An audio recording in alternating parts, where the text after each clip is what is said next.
Greetings, humanity. I am Jim, and once again, I am facing down the Crimson Diamond, or at least attempting to. We'll see how it goes. I kind of hit a bit of a dead end last time, sort of. As I was trying to figure out what to do, there were some things. There were things. Hello! Greetings! Grimbeard Adventures. Oh, hey, yeah, I just saw your channel the other day. How's it going? Good to see you, good to see you. I am getting back to this. I am trying to let there be less than a month between times that I play these games. We'll see how that goes. Yeah, so this is an adventure game, a graphic adventure game in the style of the, like, 1989, 1990 era, roughly, Sierra games. In particular, The Colonel's Bequest. This is a mystery. It has yet to become a murder mystery. We'll see if murders begin happening, because I'm not quite there yet. But we'll see how things go. So far so good. Just pulled some ribs out of the smoker. Ah, cool. Excellent, excellent. That sounds good. How goes it here? Going okay. So far so good. Anyway, I've been trying to. I'm doing this later than I intended to today. So this is going to be yet another game of let's see how late we can keep the old man up. So we'll see how this goes. We'll do our best. But we shall see. We shall see. As we're just basically, alas, we do not have our normal gamery happening today, as my friend Lucci was out, so we weren't doing text adventures this afternoon, and there's still real life stuff happening over on High Shelf Collective with some of the folks involved in the campaign of His Majesty the Worm that I'm in. But so but that will come back eventually. Just got to deal with. There's a bunch of real life in the way. Got to deal with that. At least but yeah, it looks like it's probably going to come back soon. But that said, Crimson Diamond. Yes, this takes place in Canada, in the early part of the previous century, and we are going to go and do the thing. Let me go ahead and make the necessary adjustments here to do the thing. Here we are. All right. Let me see. Which, I mean, we'll probably be turning the music back on in a second. But anyway, hey, there we go. All right. See, Canada. Takes place at this lodge. And basically, the brief story is that there was someone out fishing, caught this fish, got it open, and found a diamond inside. And so our character, Nancy, has been sent by a museum to go up and see if there actually are signs of diamonds in the area. Because she is a budding mineralogist, but sort of student level, though. And there is an actual mineralogist there, apparently, although I have my suspicions as to whether or not he actually knows what he's doing. But let us get back to this. We are now fingerprinting people for reasons which I shall discuss momentarily.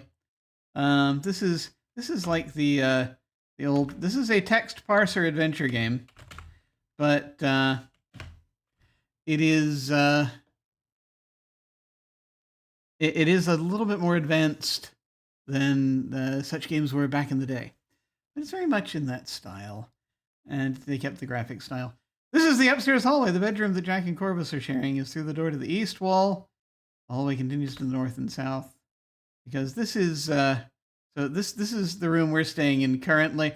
They wanted to get rid of us, but someone blew up the bridge leading back to the train station, so we're stuck here for now. This curio cabinet was broken into, and some some silver steins were taken. The silver steins are missing, as you can see. And we picked up that fingerprint on the glass that we picked up because Nancy, this is Nancy Maple. She is also an amateur detective, it turns out, and also eager to tell us things about mineralogy, which actually delights me to no end. But right now we have a collection of fingerprints, which is coming together because that was broken into, and then someone's necklace, I think, was stolen from her jewelry box. Very unpleasant lady named Nessa, who is after this lodge because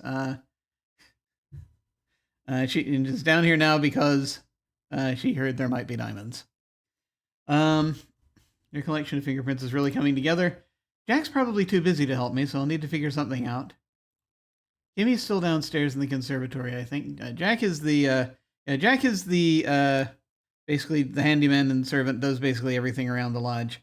The lodge is not open anymore to the public, but there's nowhere else to stay. Kimmy is a new friend of hers who they met on the train on the way over, and she is an ornithologist and has been out looking for birds of different kinds. Albert's probably working in his room. Yes, Albert's the mineralogist that's here, the supposed mineralogist that's here. We're trying to figure out how to get his fingerprint. I wonder where Mr. Richards is. That's Evan Richards. He is down in the billiard room, and we've been trying to figure out. We've almost figured out, I think, I have an idea to try to get his fingerprint. We'll see how that goes.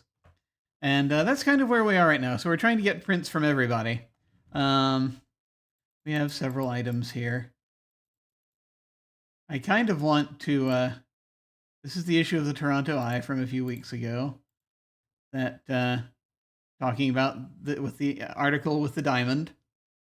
You admire the minute dots that comprise the newspaper photograph of a round-cut diamond. The natural diamond described in the article would be an octahedron, not a faceted specimen. What an embarrassing inaccuracy. Yes. This is one of the most delightful things is that this is from Nancy's perspective, and she is a major mineral geek, and it is wonderful. Anyway, here are our notes. If I get particularly stuck at this point, I'm just going to go to the hints. There is a site, an online hint book, that I now have open, and we will see. Because life is too short. And I did enough banging of my head against the wall last week. So we have we have applied a powdery substance to the curio cabinet to reveal smudge. Yes, we have all of that. We have white tape. Lift the fingerprint things. We have our basic fingerprint kit we've put together. And we're asking people for fingerprints. We still need to get Jack's thumbprint. We still need to get... We have it, kind of. We just need to extract... There's a certain coziness to these retro-style games. I agree. Yes, this is in and of itself. Also, I just love kind of the way this is sort of... It edges fairly close to cozy mystery. Thus far, no one has died yet. That may change. So that's why I currently have a warning about it, but we'll see how it goes. This is what we've collected thus far. This is a raw cookie. He was making cookies, thumbprint cookies, and into each thumbprint was poured some jam. He ran out of jam. We asked if we could have the extra dough. So we have this raw cookie that has a void where the raspberry jam ought to be. A deep, terrifying void. You can barely make out Jack's thumbprint in the soft, fresh dough. So we have this. And she says, I wonder if there's a way for me to get Jack's thumbprint out of this. There is, I'm sure. I just haven't figured it out yet. I need to find something that can make a real impression, she says. That is apparently the hint.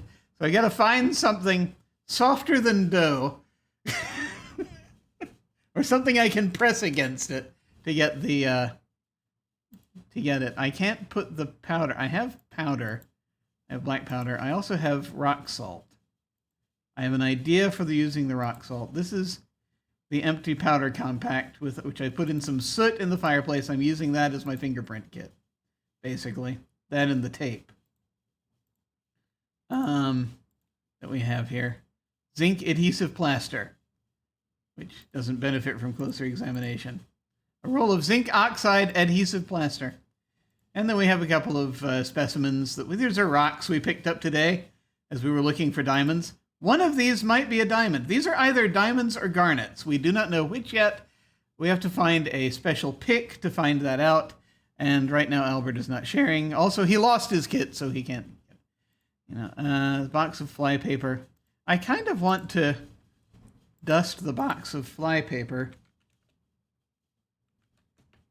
because I feel as though someone's going to be using, because there's arsenic in there, in fly paper, and that's a problem. But in any case, I'm trying to figure out, because it won't let me. You see, if I dust the cookie, the baked cookie or the raw cookie, that achieves the dust raw cookie. Coating the inside of the raw cookie with soot isn't going to preserve Jack's fingerprint impression. Quite the opposite. So, I need a thing to press in there. I was going to use soap, but they wouldn't let me pick up the soap. So it's not that. There must be a better way, she says. I know. And so we'll figure that out. But in the meantime, I'm just going to head down to do a thing. Because I have thoughts. See, one of the problems here, this is Albert, is that if we give him this cookie, he just asks for another one. Wait a minute, I have the cookie. Hold on. I can do my idea here. So, we have rock salt. I need him to reach for the glass, I think. So,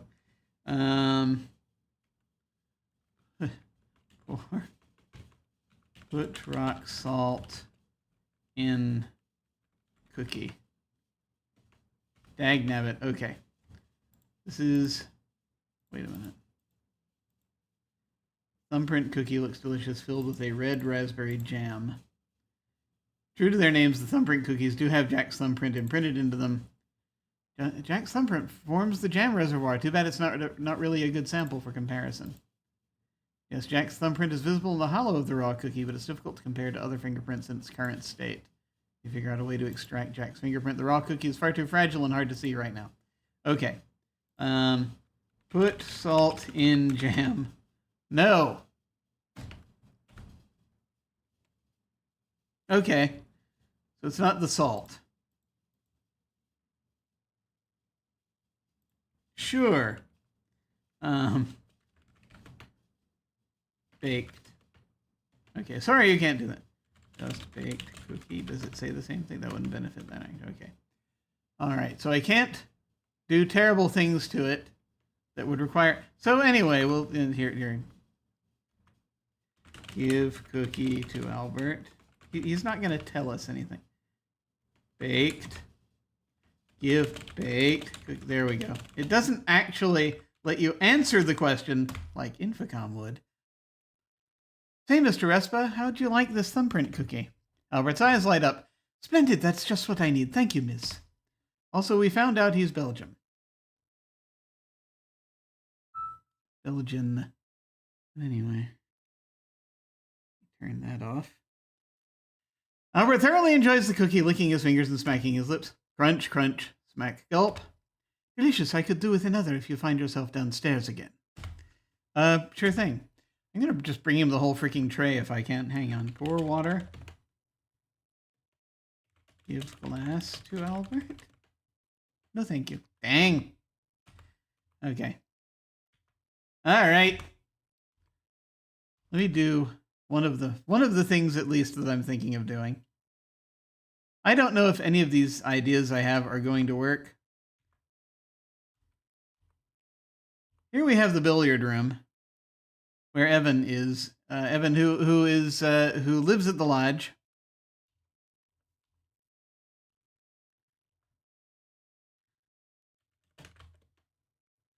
And is showing us how to play billiards.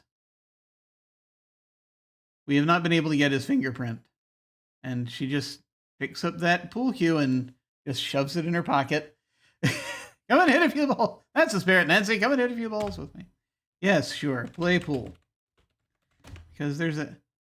Okay, so how about you get us started? Hey, Schmelzer. Greetings. We are once again doing the Crimson Diamond. Sure. We need his fingerprint. His fingerprint is going to end up on the cue ball.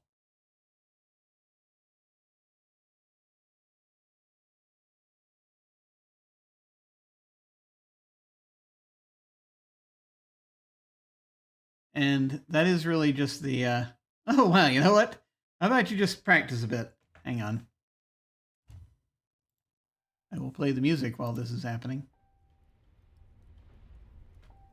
I'll give you some pointers.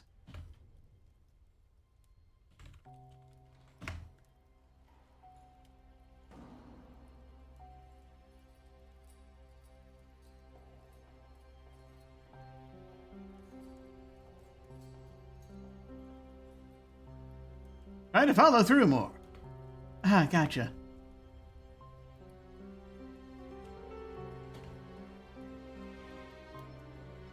Just need to do this a little bit more.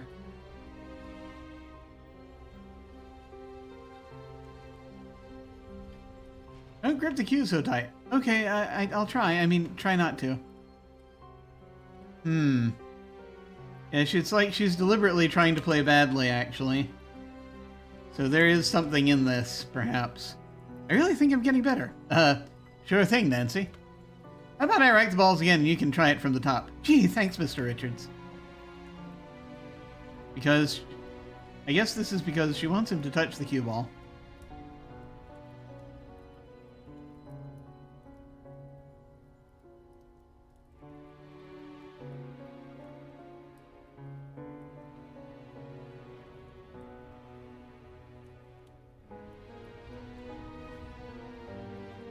But we need him to get frustrated and leave. That's really... We've questioned him about a bunch of stuff already in this narrative.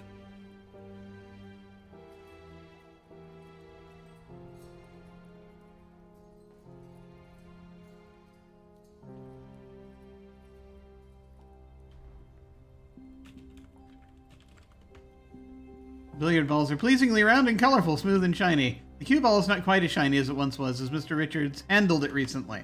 Okay. So I'm gonna try something. Scratch. Scratch. Cue ball.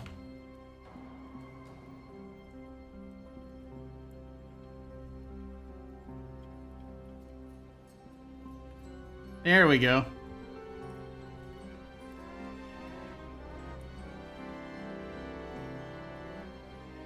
Try and hit the cue ball straight on for now. Nothing fancy. Oh dear, I was trying to hit it straight on.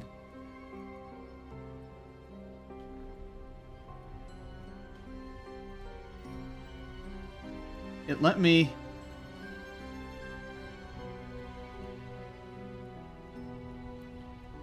It let me do that because it's now in the pocket. Oh, I'll get the cue ball. There it is! Thanks, Nancy. There it is. You pick up the cue ball, careful not to disturb its surface too much. There we go. Dust cue ball for prints. Aha! Powdering the cue ball reveals a fingerprint. The fingerprint is nice and clear. Fantastic work. Get. Do I need to use the tape?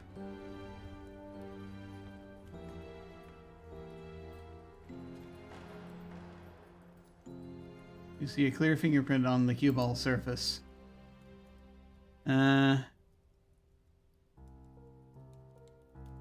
Yes, right. Okay. Get print with tape. You tear off a piece of the tape and press it onto the powdered impression revealed on the cue ball. Ah, this is a wonderful, clear example of Mr. Richards' fingerprint. And a note has been added. Yay! That worked! Okay, good. Okay. Put cue ball on table. Hang on. Clean cue ball. That's Jack's job. Put cue ball on table. Let me save the game before I do this.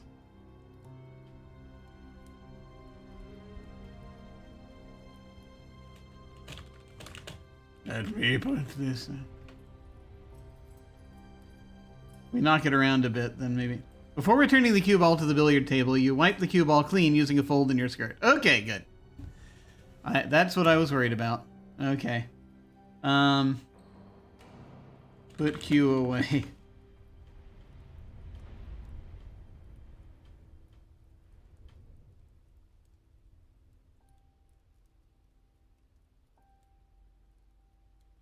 Talk to Evan.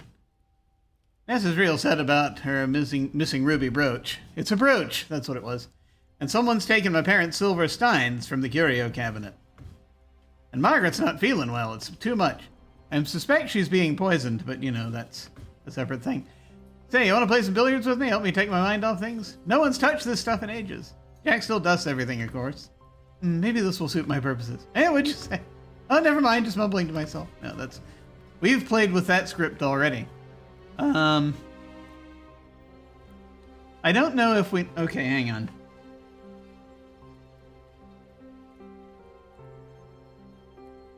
I'm just going to try something.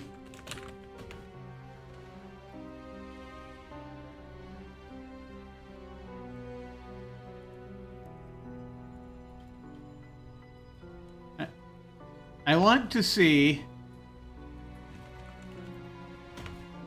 Okay. I want to see if she plays any better now.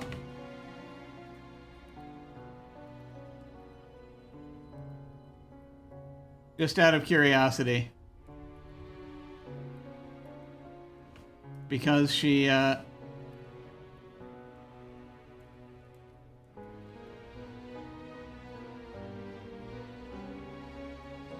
if they're just going to use the same, if it's just all going to be the same.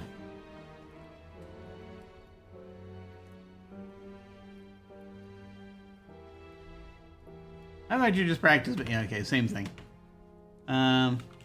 Put Q away. No, we're good.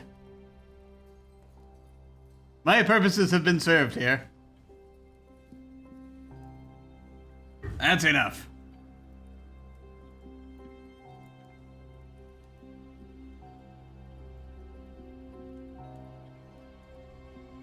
That was fun, Mr. Richards. Thanks.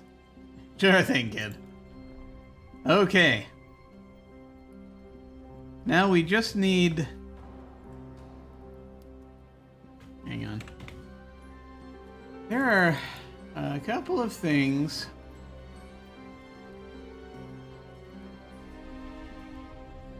I know Nessa is going to be looking in the... At some point, I keep looking, see if I can catch her. Nessa wants to search for Evan's will in the study.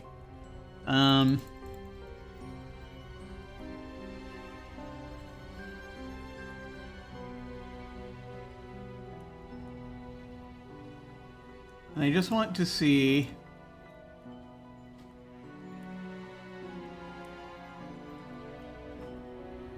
As we once again periodically hide behind this tapestry. Stealthily slip behind the tapestry. After a while, you emerge from the tapestry. It doesn't look like much is going on right now. See, it worked once.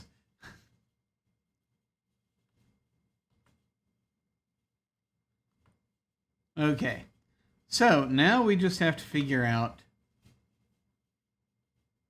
We got Evans. We have to figure out Albert and Kimmy and Jack.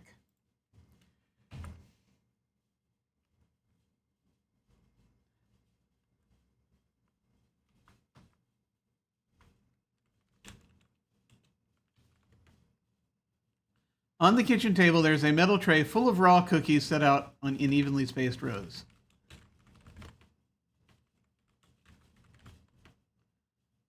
Baked cookies of the raw. Look. Baked cookies. A tray is set by the window, bearing freshly baked thumbprint cookies and smelling delicious. Take tray. Take tray of cookies. Ask about Albert. Bit of a temper on that one, huh? I'm gonna try something. Tell about Albert. At least he keeps his room clean. Put salt on baked cookies. You don't have any cookies right now. I couldn't do it when I had one.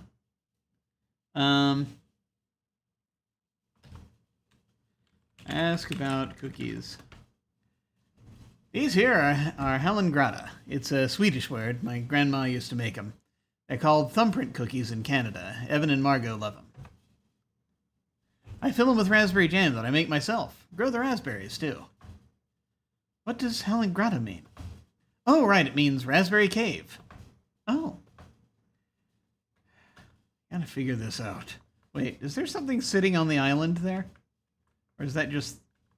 Yeah, wait a minute. You see a salt shaker on the kitchen island. Ah. The salt shaker is large and made of silvery metal. The rock salt appears fairly unremarkable. I'd like to examine the salt shaker. Doesn't that benefit? May I have the salt shaker?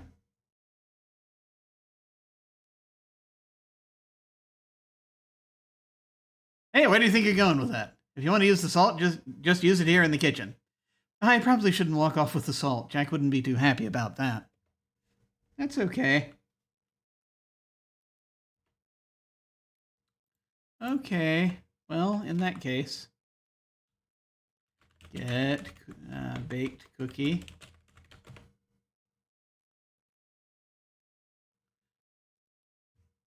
Take a freshly baked thumbprint cookie from the tray.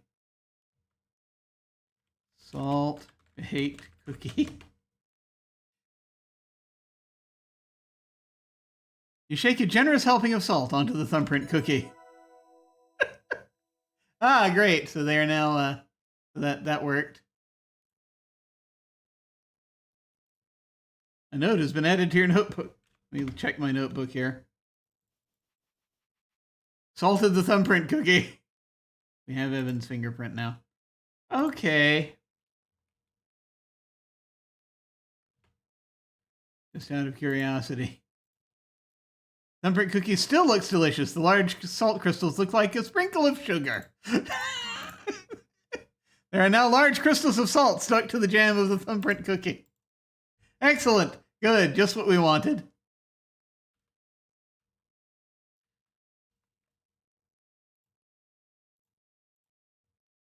Just for demonstration purposes, this is Kimmy.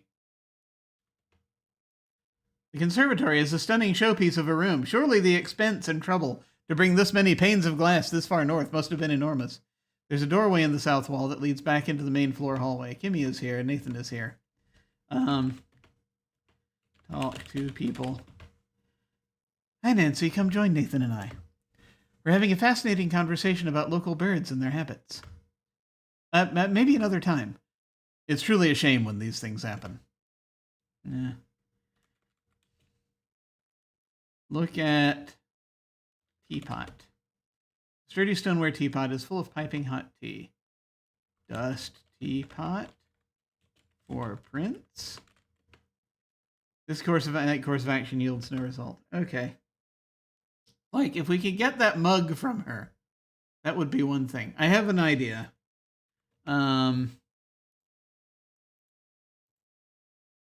This is a metal reed duck call with a carved wooden case. We used this against Kimmy earlier because we needed to get her away from a rock wall where there were birds, so that we could disturb the rock wall and get a sample.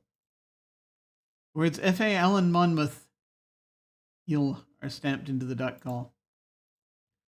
Ask about Monmouth. No. Give duck call to Kimmy. She might like that. No, thank you. Okay, never mind. I had thoughts. This wouldn't work twice, would it? Look in waste basket. There isn't anything in the waste paper basket. Okay, fine. we shall instead head back up the stairs and give this poisoned cookie, I mean this delicious cookie, to Albert. Here we are.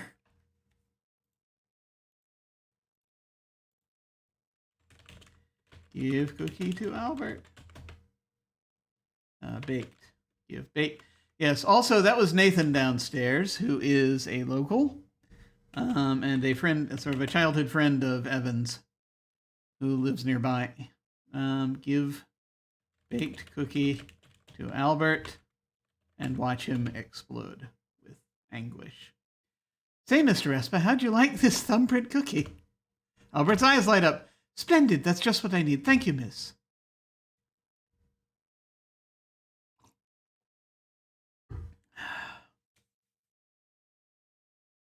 Albert eagerly takes the cookie and consumes the thumbprint cookie in 2 bites.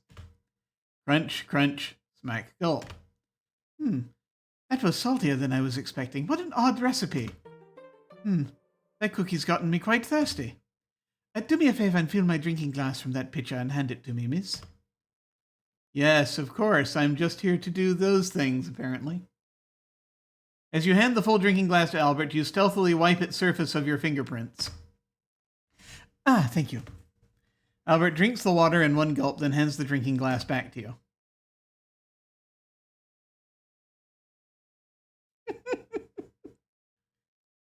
Here we are. You carefully receive the glass, making sure not to touch the areas where he held it. Well done. Okay. Peering more closely at Albert's drinking glass, you think you see an oily mark on its surface. Thus, glass for prints! Aha! Powdering Albert's drinking glass reveals a fingerprint. Get print with tape. You tear off a piece of tape and press it onto the powdered fingerprint. A note has been added to your notebook. Great. Clean the glass. That's Jack's job. Okay, never mind. Just leave it, I guess. He'll be alarmed later. So, now, I think I just need to figure out Jack's fingerprint, and that's it.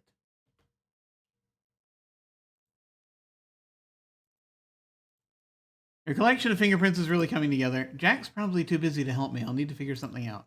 Kimmy's still... I have to get Kimmy's print. Downstairs in the conservatory, I think. Okay. So, just need Jack's print and Kimmy's print. Jack's print is here. I need to figure out what I can use with it. Like clay.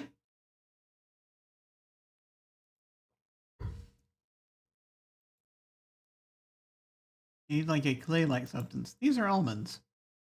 A handful of Jordan almonds. Colorful, unpalatable, and harder than most rocks you've studied.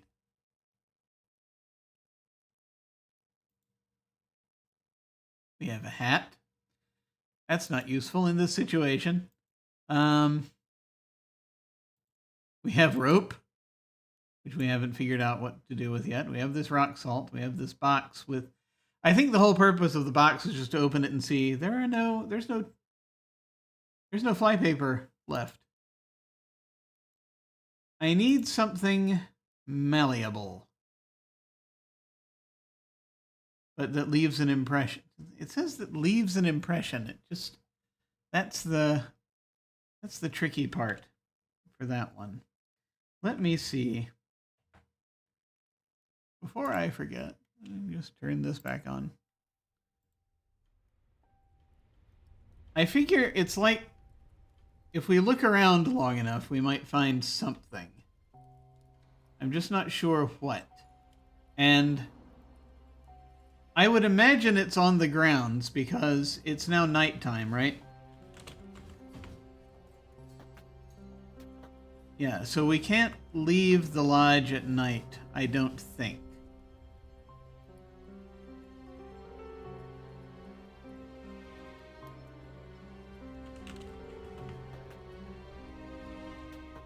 If we can, that would be interesting.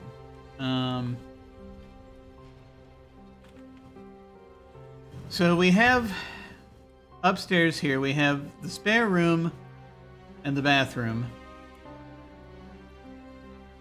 Linen closet, guest bedroom, servants' quarters, guest bedrooms, innkeeper's quarters. I don't think there's going to be anything of use for this, but I'm going to double check again to make sure I'm not missing anything. I know I didn't even look around, but I'm just trying to see if I spot anything. I'm not going to do the fine-tooth comb thing yet. I'm going to look at hints before I do the fine-tooth comb thing again. I've been doing that already. This is the upstairs hallway. The door opposite the stairs in the west wall is a storage closet. The hallway continues to the north and south.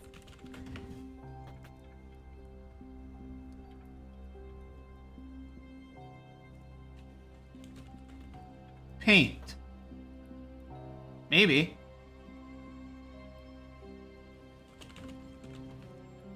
Paint can holds red paint and purple paint. The paint cans hold red paint. Open paint can. Get paint. You feel no need to paint anything. Put paint on cookie. Okay. So not that. It knows the word armoire.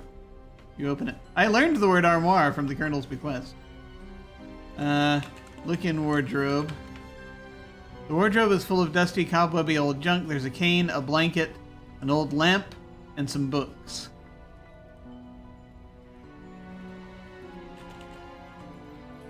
All these books have water damage, broken spines, and loose pages. A little wooden cane is hooked on. The cane looks well used. The metal tip is quite worn. There's an old lamp with a green-stained glass shade in the wardrobe. The lamp was probably very nice when it was new, but you can see a faint crack in the green shade. It's also covered in cobwebs. I can't use cobwebs for this, can I? That's insane.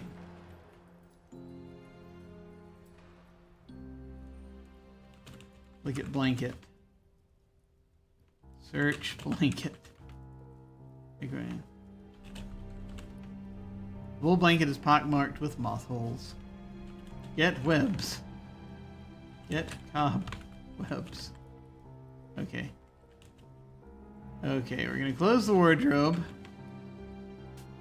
That tells us nothing.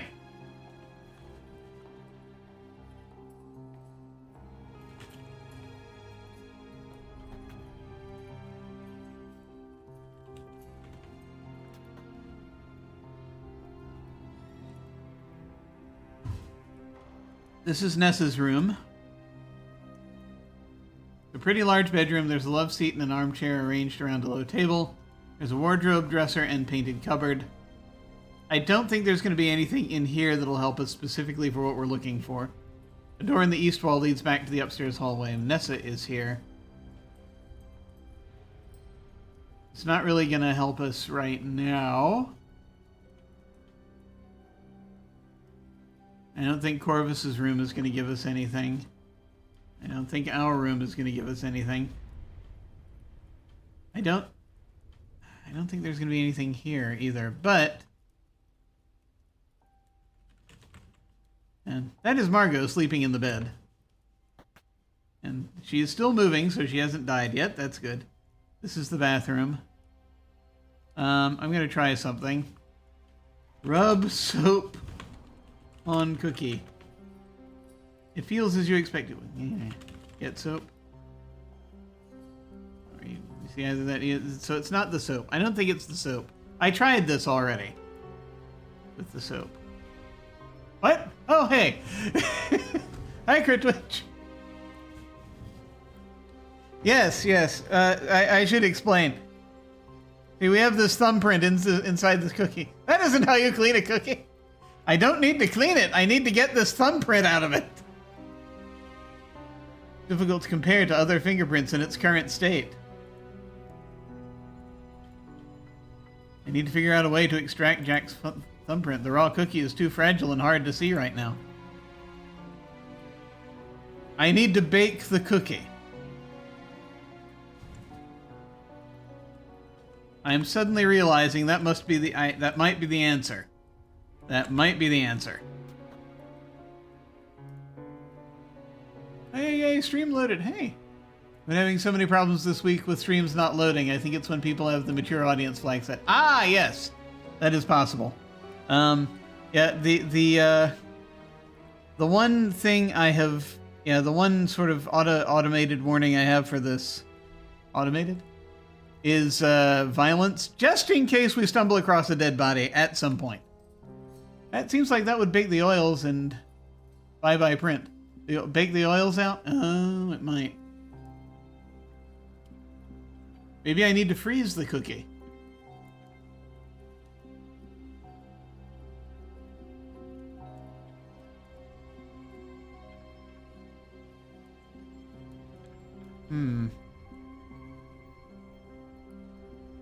Pour water on cookie. No. Hang on. I'm gonna try a thing. For science! Yeah. Clearly save scumming is required for science. Yes. Yes. Violently. Open icebox. The ice block is rock solid and frosty. Put cookie in icebox. There's no need to chill the thumbprint cookie right now.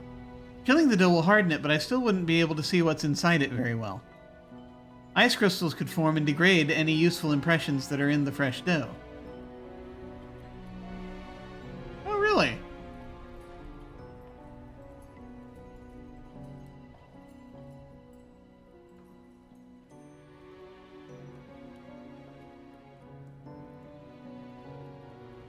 Put salt in cookie. That doesn't seem to work. I mean... No, let's close the icebox.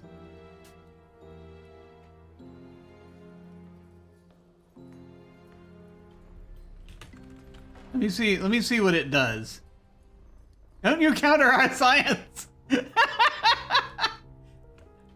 You can't use bait. Put cookie in oven. A course of action yields no result. I'm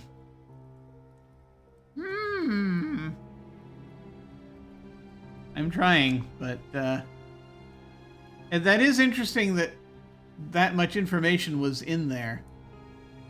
Let me try something. Get cookie. Oh, do you have to turn the oven on first? I mean, I don't know. Turn on. Look at the oven. Look at the stove.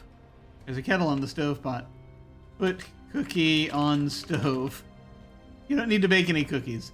I'm not much of a baker. I'm sure Jack's far better. I'm gonna try something. Get cookie. Baked. Get baked cookie.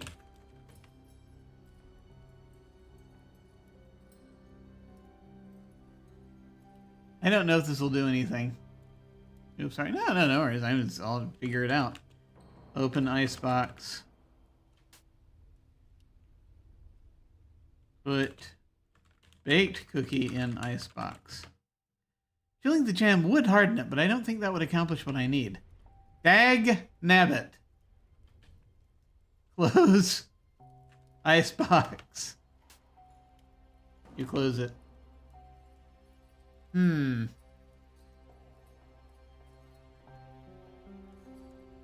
It's like it's right there.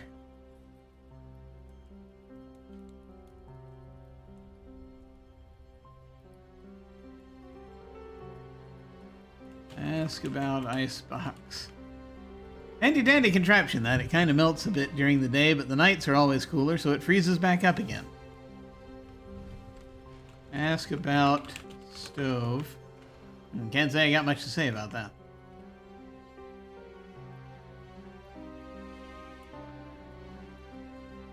The kitchen has a rough-hewn rustic charm. Lack of decorations and fine furnishings implies that this room wasn't meant to be seen by the lodge's guests. There are cupboards along the walls and an icebox in the corner. The cupboards don't really have what we'd need in them. The door in the west wall leads to the main floor hallway. You can see the dining room through a doorway in the south wall, and there's a door in the east wall that leads outside. You see a puddle under the icebox. We solved that earlier. A strip of yellow flypaper dangles near the door. There's a salt shaker on the L-shaped kitchen island. Jack is here. Yeah, like, so there is flypaper here. But we can't take it. Can we? We can. You drop the old strip of flypaper into the wastepaper basket below. Gag. Somewhere in northern Ontario, eh? Black flies swarming, thick as anything. You'd like to replace the strip of flypaper, but the box of flypaper is empty. Huh. That looks like a fresh box. Where'd all my flypaper go? Ask about flypaper. Jax, the box of flypaper is empty. I could have sworn that was a fresh box of the stuff. Oh, well, I'm a busy man. Must have slipped my mind. Looks like we're out.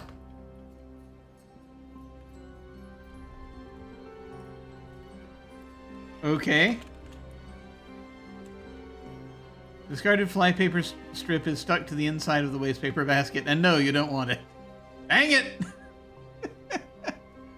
That's interesting. I mean, it's a clue of sorts. Does it mean someone is using it for its arsenic? Let's see. Okay. Here's a question. The dining room is an impressive sight. A massive Persian rug covers the floor, on top of which stands an elegant dining table and matching chairs. There's a buffet and a display cabinet set against the north wall and a pair of elaborate oriental jardinières. Jardinières are in opposing corners. The door to the west leads to the main floor hallway. You can see the kitchen through a doorway in the north wall and the bar through a doorway in the south wall. The candles have burned down a bit. There are wax drippings on the table and the candlesticks. Wax! Get wax! I don't think we're going to need that much wax.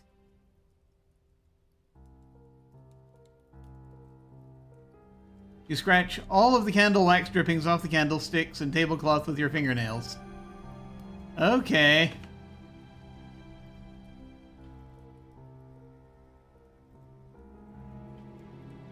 These are the waxy drippings from the dining room candles that you scratched off the tablecloth and candlesticks. Candle wax, okay. Put wax in raw cookie. The wax is still cold and hard. That won't suit my purposes. Hold wax over candle. Can't do that. This is gonna be like 9,000 steps.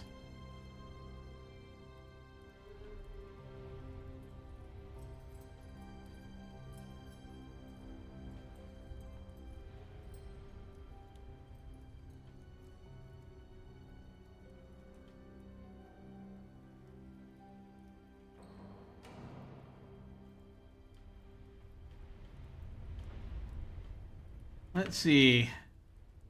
How can we deal with this? I can put it in the glass. And that's not going to help at all. Put wax on stove. Unfortunately, that doesn't accomplish anything.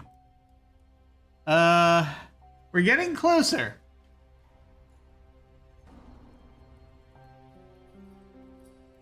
Heat wax. How would you like to melt the wax? Melt wax with candle. You need a container to hold the wax as you heat it. Preferably something with a handle. Are there any mugs?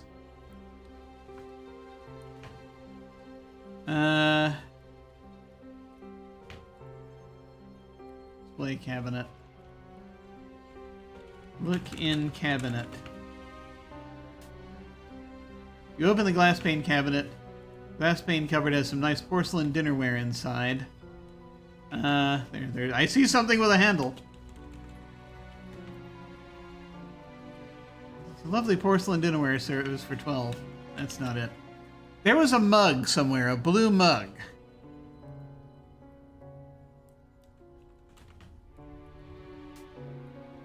I'm remembering now. I just need to remember where it was.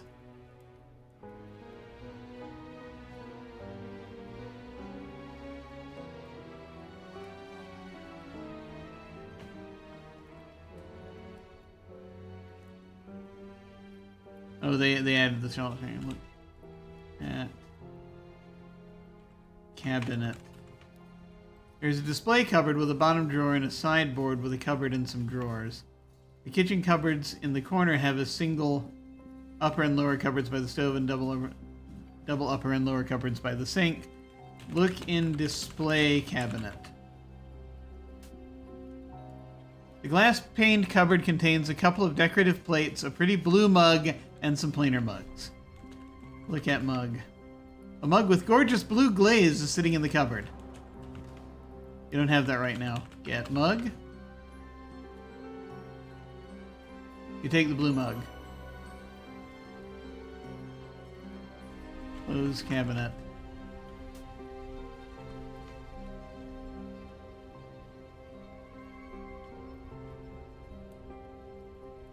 The mug has a beautiful blue glaze.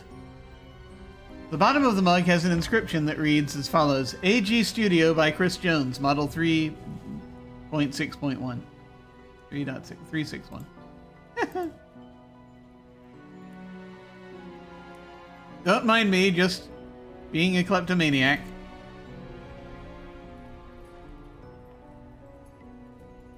About to try to heat it in a cupboard. I probably need a fireplace for this. Put wax in mug. You put the hardened candle wax into the mug. Heat mug with candle. You hold the mug over the candle flame. Before long, the wax inside the mug has melted and become liquid. Here we go. I saw nothing about your crimes. That's very good of you. A note has been added to your notebook. Mug has a beautiful blue glaze. There's hot liquid wax in the bottom of the mug. Pour wax into raw cookie. You carefully pour the hot liquid wax into the hollow thumbprint cookie. Wonderful, I just need to chill the wax so that it sets up nice and hard. There we go. Now we can do our science. And then we have a regular cookie, which I don't know if we'll ever use. The raw cookie is now filled with liquid melted wax. I need to chill this wax so it'll set nice and hard. Yes, well, we're about to do that. Nice job. Thank you. Thank you. I have so many questions about this science, but okay. Open ice box. Oh, we cannot eat the cookie? I think we can. The ice block is rock solid and frosty. Put raw cookie in ice box. You put the wax-filled thumbprint cookie into the icebox. You close it. You wait an appropriate amount of time for the cookie to chill. That should just about do it. Inverse cooking. You remove the chilled wax-filled thumbprint cookie from the icebox.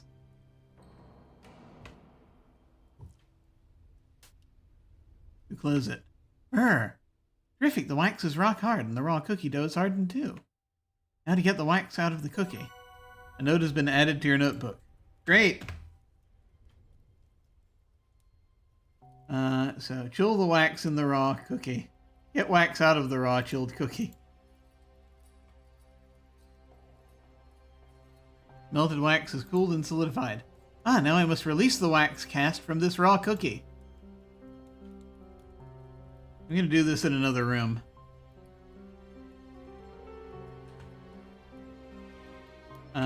Get wax out of cookie. Hang on. Let's do this in the bar. Remove wax from cookie. Actually, Get wax. You don't have... Look at cookie. Wrong cookie. Chilled candle wax has become hardened and opaque. Get candle wax. Get wax out of raw cookie.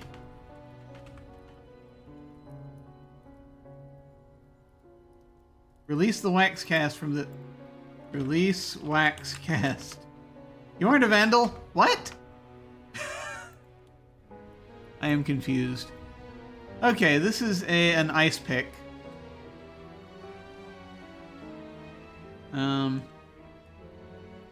Get wax with ice pick? I have an ice pick! Pull wax from cookie. Unfortunately, that doesn't accomplish anything.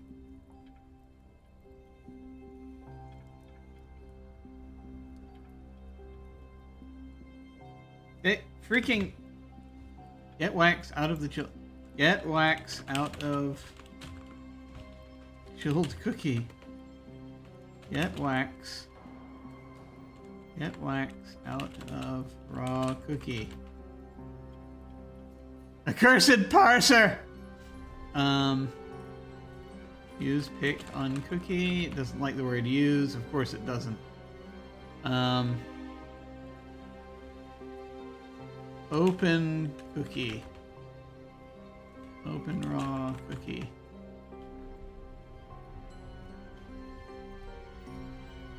Put pick in wax.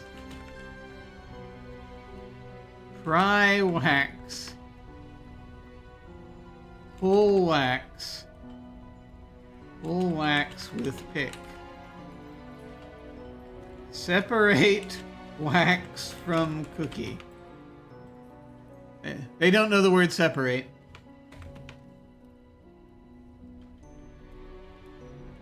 I'm going to scream now. But I'm only going to do it internally. Use tape with wax. No, use is not a... Okay, hang on. Just to make our lives easier. Eat baked cookie. You eat the delicious thumbprint cookie. It's rich and buttery, and the raspberry jam is intensely colored and flavored, but not too sweet. Delicious. Okay, actually I was going to give that to Kimmy. Never mind. Oh well. I'm just very frustrated. Get wax from cookie. I don't understand what's happening.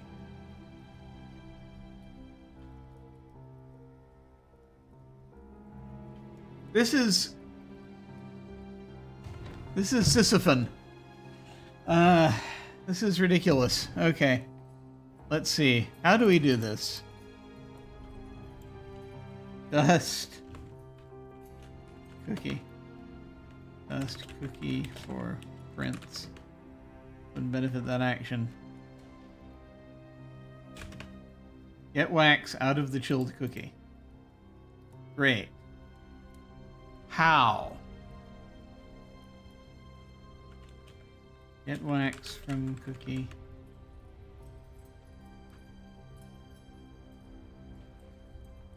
Look, bar. This is a cozy bar decorated in warm hues of crimson and coral. A trio of stools are stationed in front of an elaborately curved bar. There is an oversized armchair and a striped love seat. A door on the west wall leads to the main floor hallway, and you can see the dining room through a doorway in the north wall. Look behind bar. Look glasses. A selection of glasses are hanging above the bar. Look bottles. A multitude of bottles sit on the back counter of the bar containing various liqueurs. I need a spoon. Or a knife, I guess, because I'm guessing I just don't have the right stuff here.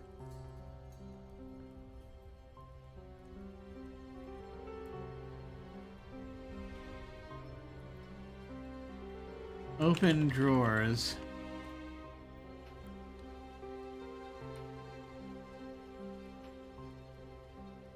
We're gonna look in the drawers. Selection of cutlery and serving implements. Get spoon. Get knife. Get cutlery. Cutlery. Cutlery. You require neither cutlery nor serving implements on your person. Close drawers.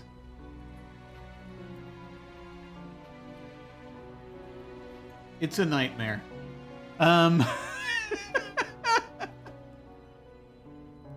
Open.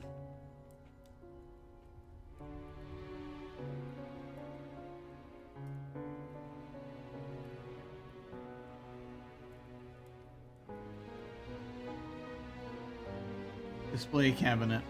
Wait a minute. A buffet. Look at the buffet. Look at buffet. The buffet has 2 sets of cupboards, one on the left and one on the right. There's a drinks tray with a crystal decanter and 3 glasses on top. Open cupboard. You open the cupboard. Look in cupboard. We wanted to become cat. What?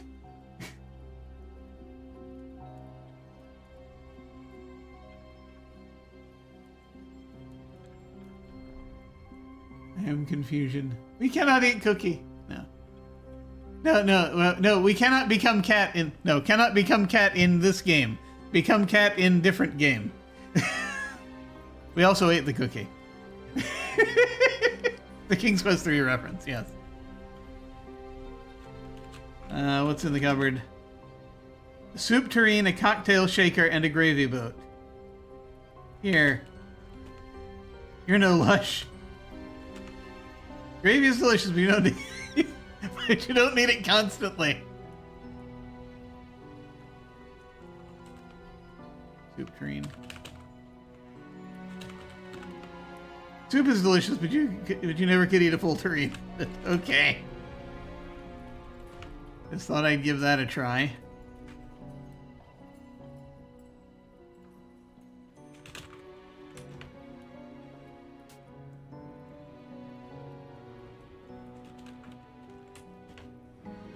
Chafing dish and some serving platters. Okay.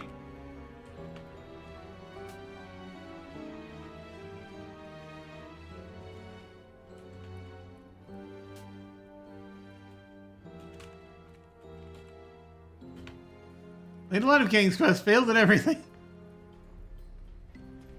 The cupboard contains wine glasses. There's a, yeah, it's a spell you cast in King's Quest 3. There's a, it's a spoiler for King's Quest 3, but it's fine. That came out many, many years ago. Yeah, there's a thing where, why you're always supposed to eat the cookie. Yeah, I know. Eat cookie, become cat. The cupboard contains porcelain plates. Close cupboard.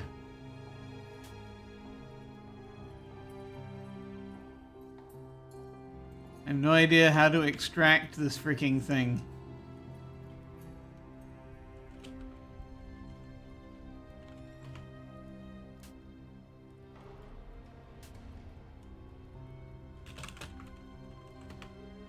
The top cupboard has a variety of plates inside. The cupboard under the sink contains the pipe that drains the sink.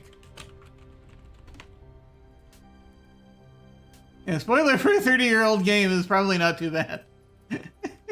It'll be fine.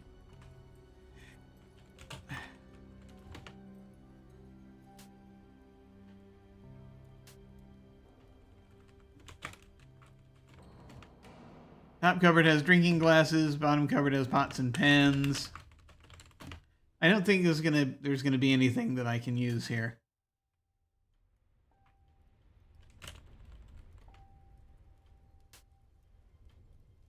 Pipe dreams, yes. No, it's a real pipe. The drawers are full of all the random bits and bobs one usually finds in kitchen drawers.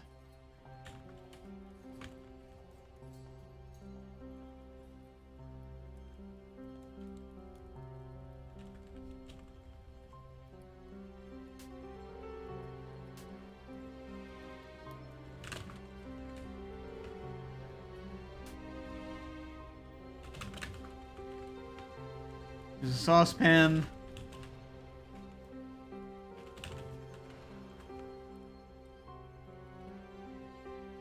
You take the small saucepan. If I want to use this, I'll be doing it here in the kitchen. I like Jack's cooking too much to permanently deprive him of his saucepan. Why do we have this? Metal saucepan looks pretty old and dented, but still in good working order.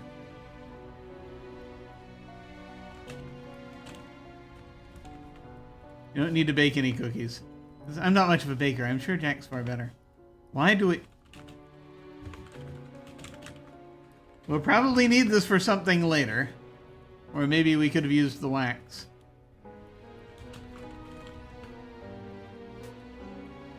Speaking of which... No sign of... Alright.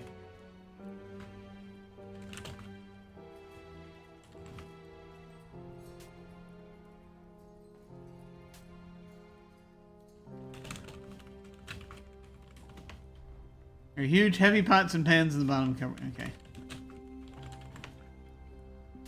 Ah. Okay. There's something. There's a way to do this. Give me a second. Let me take care of the thing.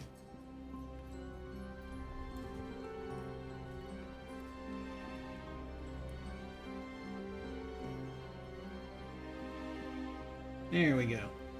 That's done.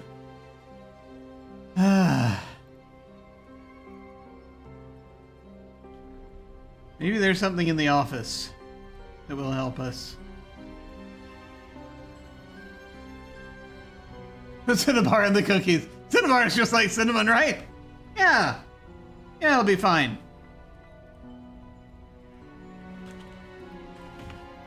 This is Evan Richards' writing desk. The sturdy mahogany surface sits on double pedestals, each of which boasts a drawer and a cupboard.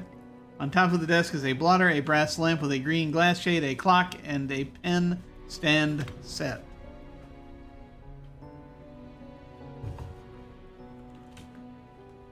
Get pen? But the pens look so lovely as a set, it would be a shame to separate them. Great.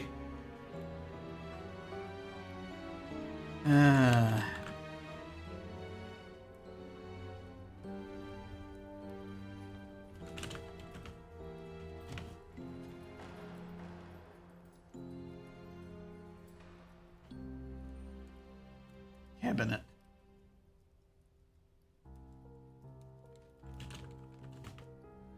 You figure out what these things are called. You open the glass pane cabinet.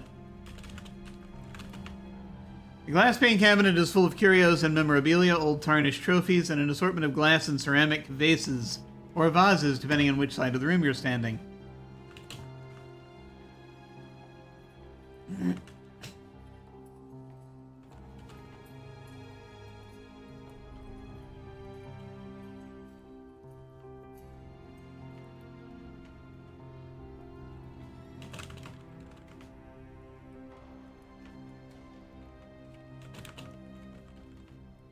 The trophies are old and tarnished, which might be why they're stored away.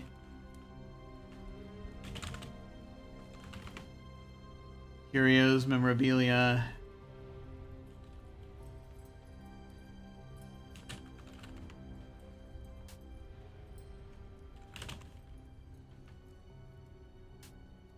Open the left drawer. Open the right drawer. There's some wooden blankets in these drawers. It must get chilly in here despite the fireplace. Look under blankets. Close drawers. Hang on.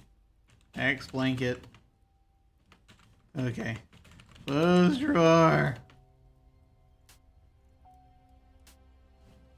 There is some, and I can't open the desk, I don't think. Desk is locked. That was the thing.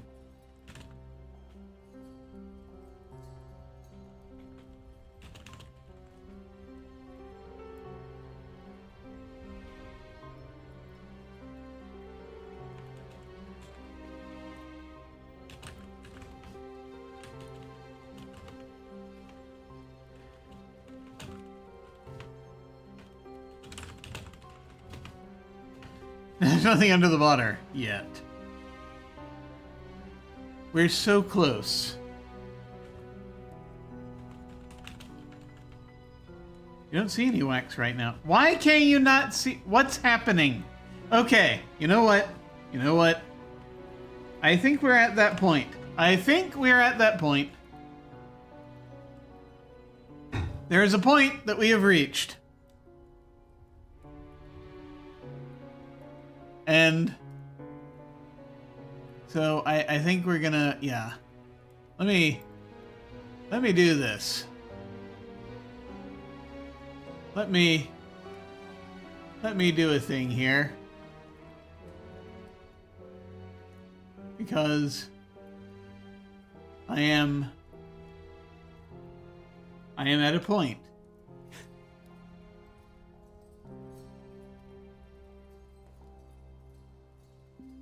Am I truly? Okay, we'll try one more thing. I thought of one more thing. Before we get to the... She needs a nap or glasses. Could be. Here. Maybe get a cookie. And a baked cookie.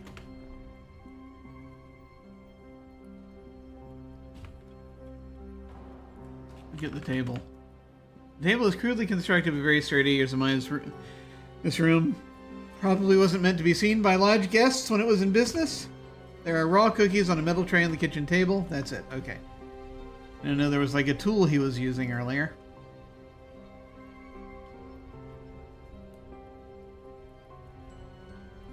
Sit. You sit down. Give cookie to Kimmy. Give baked cookie to Kimmy. Oh, no thank you. I try not to eat sweets so close to bedtime. Or tea. You need to get Kimmy's mug before you can refill it. Get mug. 1/3 full of hot tea. He's drinking. Still 1/3 full. It's an amazing magic trick. So I guess the question is getting her to drink the tea.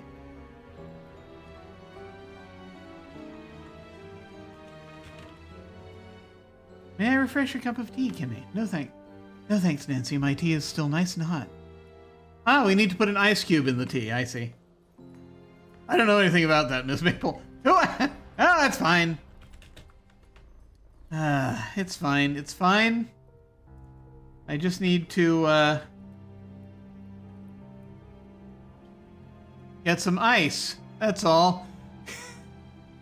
I'm sure everything is fine.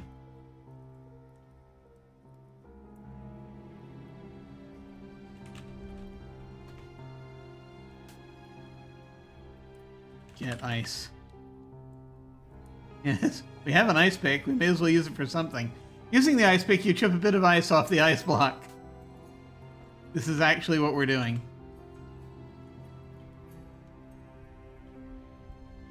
These are irregular chips of ice you chipped off the ice block from the ice box. Peering through the loop, you can see the tool marks you made with the ice pick, chipping the ice off the ice block. It reminds me of the tool marks in rock specimens. Yes, there's a reason for that.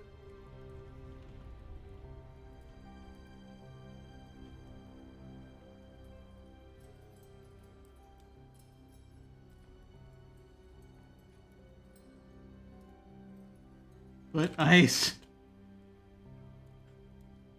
in mug. You patiently wait until Kimmy sets her mug down.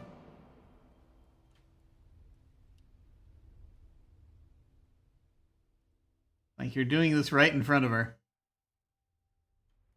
While Kimmy is distracted by her conversation with Nathan, you surreptitiously slip the ice chips into her mug.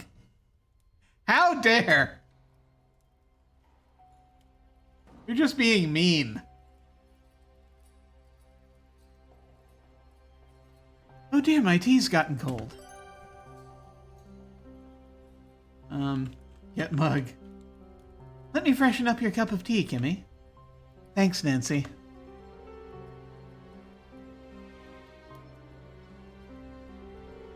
Dust. Hang on. Let me see here. Kimmy's mug is about 1/3 full of cold tea. Dust. Kimmy. Yeah, right in front of her. Mug for prints. Aha! Powdering Kimmy's mug reveals a fingerprint. Get print with tape. You tear off a piece of tape and press it onto the powdered fingerprint. A note has been added to your notebook. Great. Here. Refresh T. Subtle, real subtle. Yeah, just while standing right there.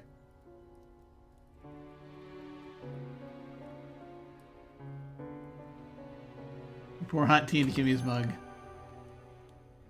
Wipe print off mug. It's Jack's job. Okay.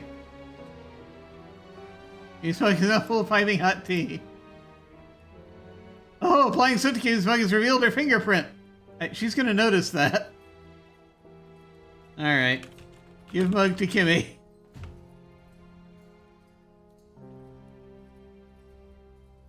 Here you go, Kimmy. Nice and hot again. Thanks so much. Well done. It's fine. I'm sure everything is fine. And she's not going to notice anything at all unusual. So now all I really need to do is figure out this situation with the melted wax.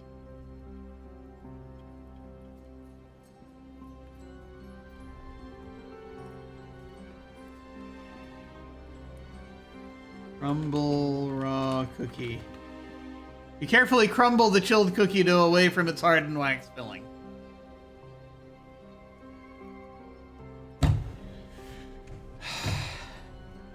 You know what it was? It was the King's Quest III reference.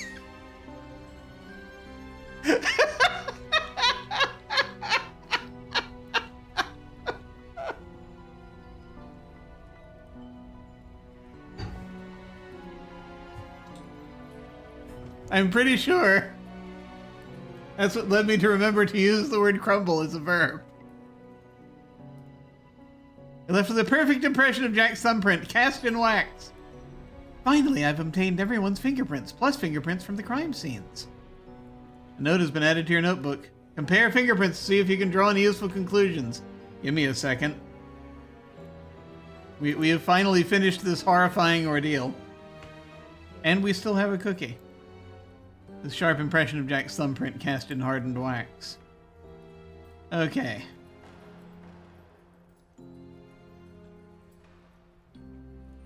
Is there anything else we want to do before we trigger the next thing? I guess that's the question. I can't think of anything. I can't think of anybody I want to question about anything, but that's what saved games are for. That is what saved games are for. Compare prints. Flushed with success, you rush to your bedroom and eagerly spread out your complete set of fingerprint samples on the low coffee table. Ah. There was music here. After comparing the complete set of fingerprints, you're able to conclude... Amazing! The fingerprints from the jewelry box and the curio cabinet match the fingerprint you obtained from Margot. This is not good. This is not good. Because that means that Nessa was right. We don't like Nessa being right. Ah. Margot was the culprit behind both crimes. She's gonna take the stuff and, like, take off in the middle of the night. I guess. I guess that's her plan. I guess that's why she's saying she's sick. That's very disappointing. I was on Margot's side.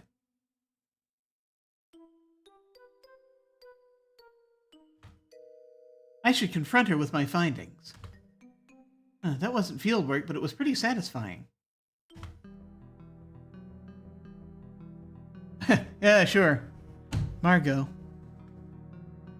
I know you stole Nessa's ruby brooch and the silver steins. I know that Nessa is a little difficult, but this isn't the way to deal with her. Please let me help you set things right. She would take everything. Yes, I smashed the curio, but broke my heart to do it. But the silver wedding steins are even more precious. I saved them and gave them to someone I trust for safekeeping. Nessa would sell them as soon as she was back in the city. At the very least, she would take her share and sell one of the steins, splitting the set. She doesn't understand why that shouldn't happen. She is vile and heartless. Why should I want to set things right? When I needed things set right, no one helped me. That woman deserves everything bad that comes to her and more. You may be right about that. But you deserve better than to be a thief. That isn't who you are. Margot, the brooch at least? Will you give me back her will you let me give her... let me read this without skipping ahead, Jim. Will you let me give back her brooch? Ah, fine, the brooch is hers after all. It's in my walk-in closet. I will tell you where it is. Why? Why must the world be as it is, Nancy?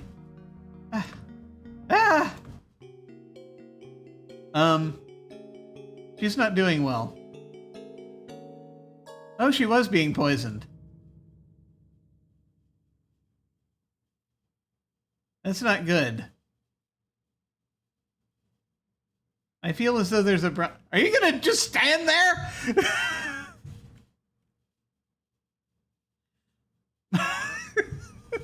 Margot, are you okay? Margot? You hurry downstairs to tell Mr. Richards about Margot's sudden decline. Suddenly he's here. We completed chapter 3. Mr. Richards, come quick. There's something wrong with Margot. What?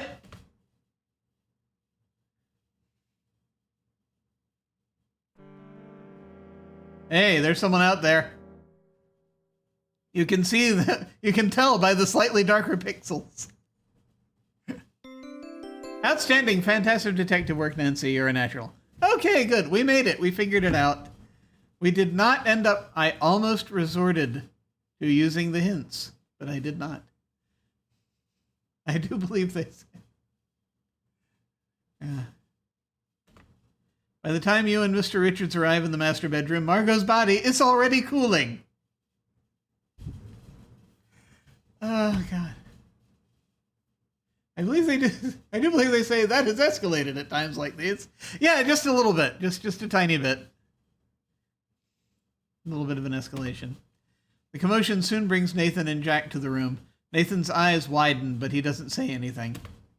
Jack looks shocked, and a bit remorseful. The three men gently carry Margot down to the root cellar and lay her out on a long wooden table, as is tradition. It's shocking to see Margot lying dead on the table. The kindness and warmth that once lit up her face are gone forever. Oi.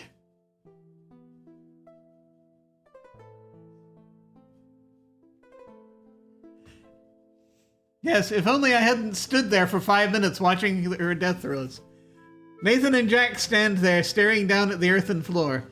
No one seems to know what to do. What can be done, after all? I mean, yeah, realistically speaking, someone blew up the bridge, so we can't get, so we can't do much yet. After a long while, Mr. Richards exhales heavily and speaks. Go do what you need to do, then head out to the station to notify the authorities. Yeah, oh yeah, that's right. They can send a telegram. And ask more people about Carl. I don't know where that telegram was for. Not like there's any rush now, is there? Nope, we're pretty good. That's a very well-stocked root cellar, though. We have not had a chance to see the root cellar until now, and I'm very appreciative of the fact that we can see it, though the cost was quite high. Yes, sir. I'm sorry, Evan. Yeah.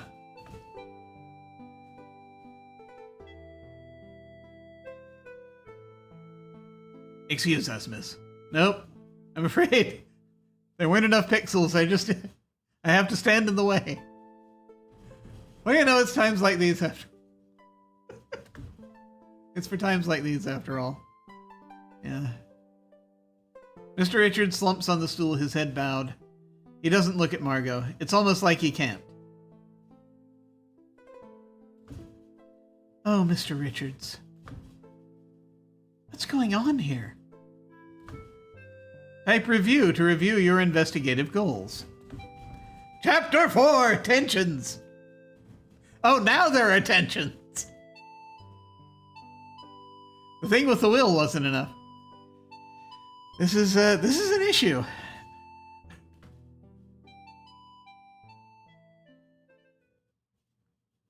Oh, here we are in the root cellar. Okay. No, here we are. I'm gonna save the game again. We're done fingerprinting. I think we're good on fingerprints. So, finally a murder.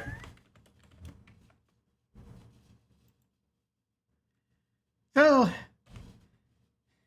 I'm going to take just a moment before we look around the root cellar. I need just a sec. Just one moment. I shall be right back.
I have returned.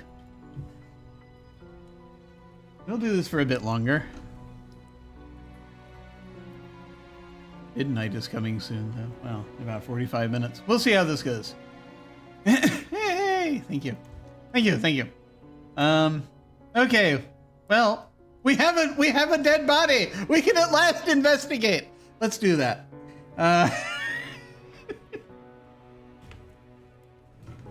This is the lodge's root cellar. It's a few degrees cooler than the rest of the house, making it ideal for storing a wide variety of supplies with which to provision the lodge. And also corpses. I'm really being cavalier about this. There's probably something terribly wrong with me. There's a set of stairs in the east wall leading upwards. The shelves contain an array of root vegetables, as well as jarred and bottled goods. There are sacks full of apples and potatoes.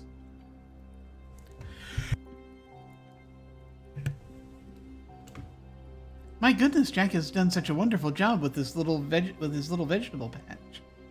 Yes. Margot is here. Evan is here. She's not very talkative right now.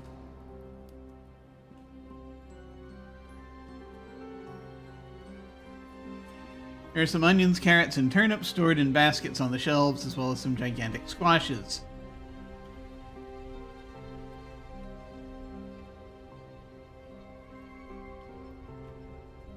Potatoes hold a special significance for you.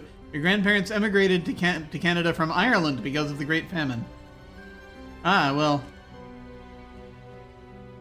There's no small apple here, nor do you have any on your person.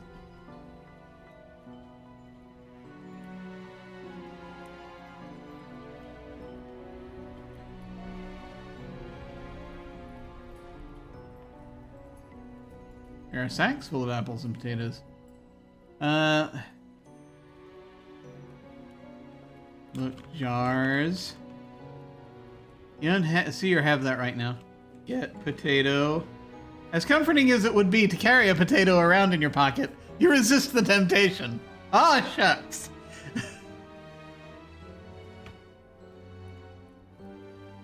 Look at Margot. Margot's body has been temporarily laid to rest on a long wooden table. Oh, Margot. Look at Evan. Evan Richards is a husky, weather-beaten man in his mid-60s. He owns Crimson Lodge, although his sister Nessa might have something to say about that. He seems gruff and bothered about having his wildlife ideal disturbed, which isn't that unusual considering he is a recluse. Evan is lost in his thoughts, his shoulders droop and his head hangs down. Talk to Evan. I'm so sorry, Mr. Richards. Thanks, Nat. Thanks, Nancy. Talk to Margot. You'll never be able to talk to Margot again, and that makes you sad. Search body. Okay. You want to have a look? I'm gonna go have a drink. Yes. We must examine the body.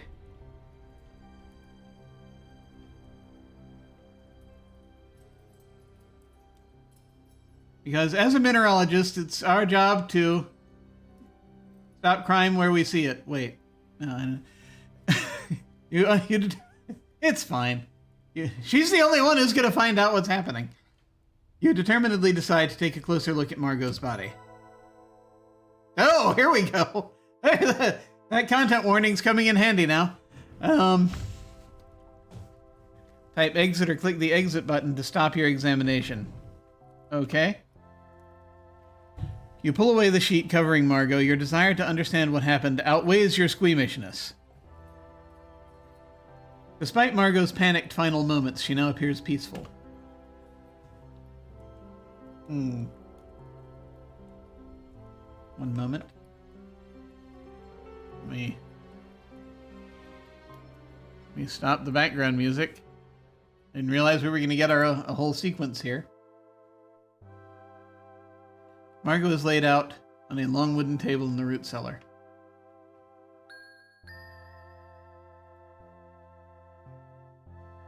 Type review to review your investigation. Examine Margot's body.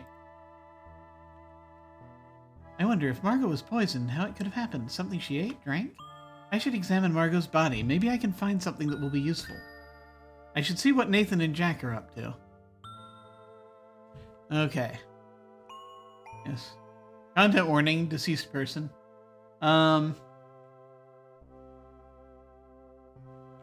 Search body. There are plenty of areas that would warrant closer examination. Margot is still wearing her plush blue bathrobe with its 2 pockets and matching sash. Her hair glistens even in the low light of the root cellar. And her lips and skin, while still lovely, are starting to take on less than lovely hues. Yes, that happens. Pretty quickly, actually. Look at skin. Margot's fair complexion is now a good deal paler than is fashionable. Death has given it a waxy sheen. Look at lips. Margot's full lips are starting to darken into a purplish hue. Look at eyes. Margot's pretty blue eyes will never open again. Nose. Margot's nose is pert, well formed, and suits her face. Look at jaw. Look at chin. Look at hair. Margot's golden hair still shines despite the gloominess of the root cellar. Examine the hair. You're surprised to find that Margot's impeccably coiffed hair is hiding some thinning areas and a few bald patches. Ah! Okay. We're going to examine the skin. Intense scrutiny of Margot's skin reveals no bruises or abrasions, but you do find some rough, scaly areas on her hands and feet, darkened areas, and red patchy lesions on her lower legs. I wonder if these skin problems have something to do with her aches and pains. Yeah, Jack will probably know about that. There was stuff he was doing using a manual earlier. You notice, okay, I wanted to look at the hands specifically. Intense scrutiny of Margot's skin reveals no bruises or abrasions, even some rough, scaly areas on hands and feet, darkened areas, and red patchy lesions on her lower legs. So that's a medical thing.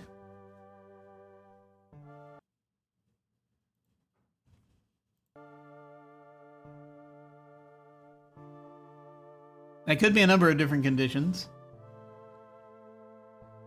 I am not that kind of doctor. I'm not technically any kind of doctor, but anyway. Just the other kind. Anyway. Enough of this falderall. Hang on. Feet. Okay. Look at robe.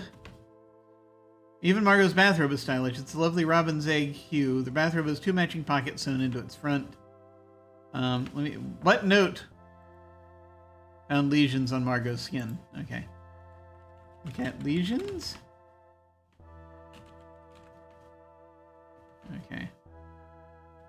Look, pockets. Convenient size for holding all manner of items.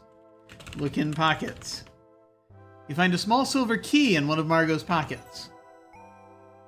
Cool.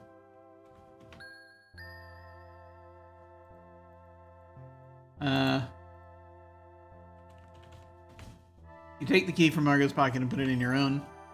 I wonder what this opens. We're going to examine the robe. You don't find anything else in Margot's pockets. A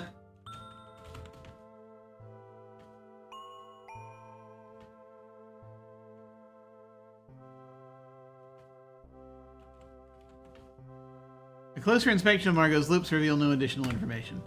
But having drawn closer to her mouth to get a closer look, you do detect an unusual odor emanating from it.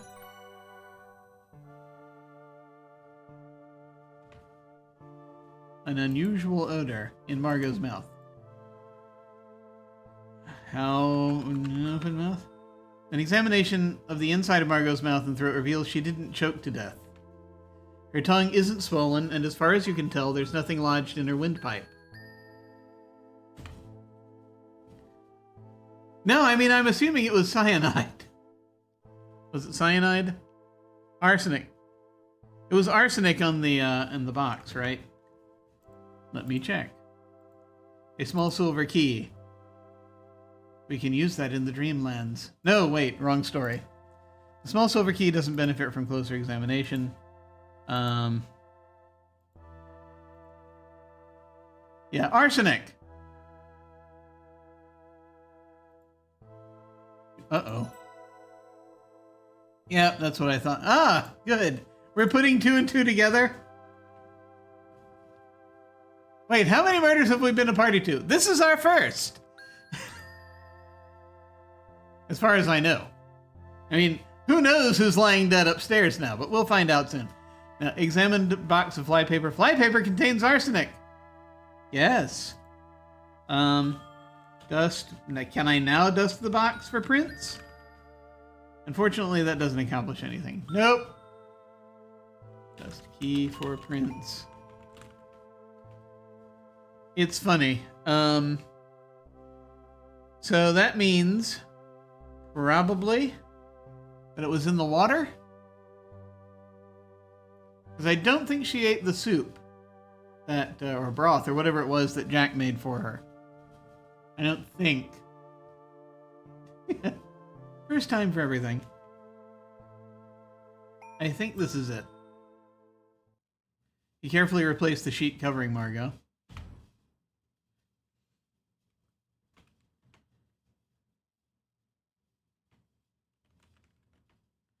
I wonder if Margot was poisoned, how it could have happened. Something she ate, drank? I obtained the small silver key from Margot's pocket. I wonder what it unlocks. Yeah. It could be the trunk in their bedroom. Or it could be the second trunk in the storeroom.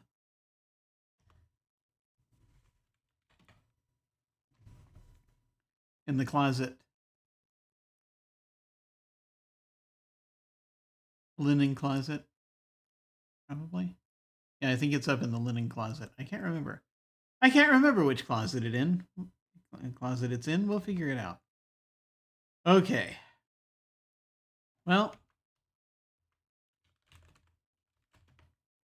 Oh, there are plenty of uses for the garlic, both culinary or otherwise. You won't be needing it. Dang it! You don't anticipate being at the lodge long enough to start pickling and preserving.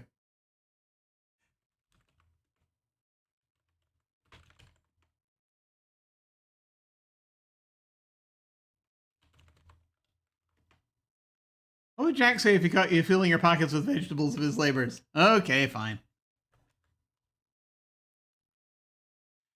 Okay, so I think we're going to save again.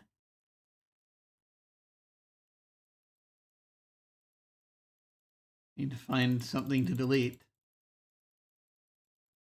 from earlier.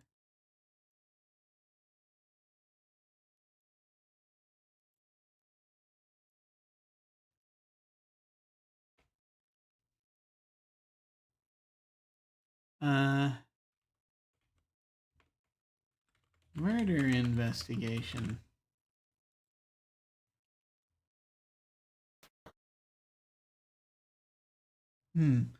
According to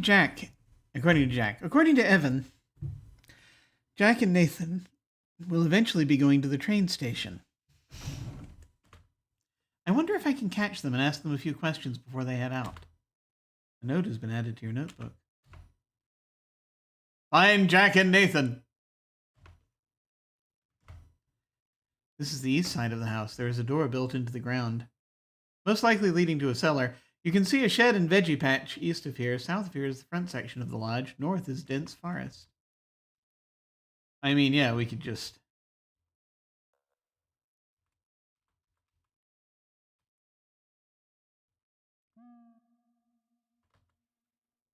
Is that an owl? The exterior doors are too thick to hear what's going on beyond them. That was not what I was trying to do.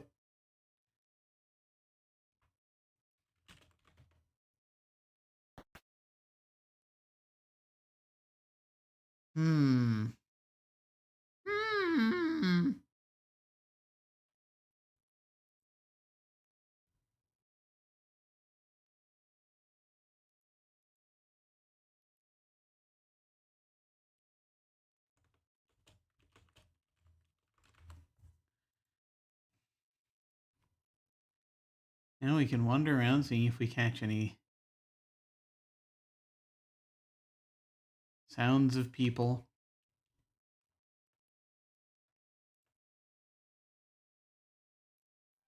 I'll go ahead and put that back on.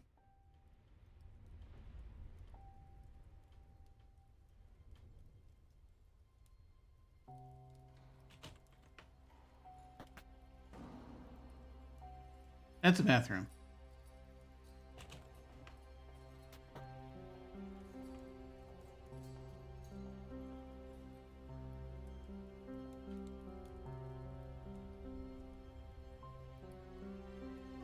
That door is open.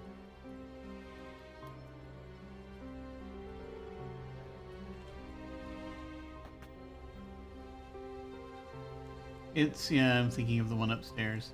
Okay.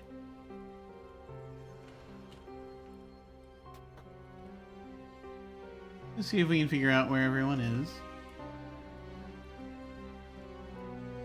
Right now, we're just...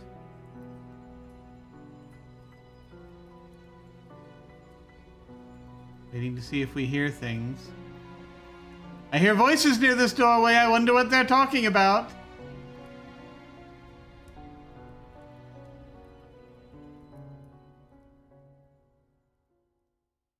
So...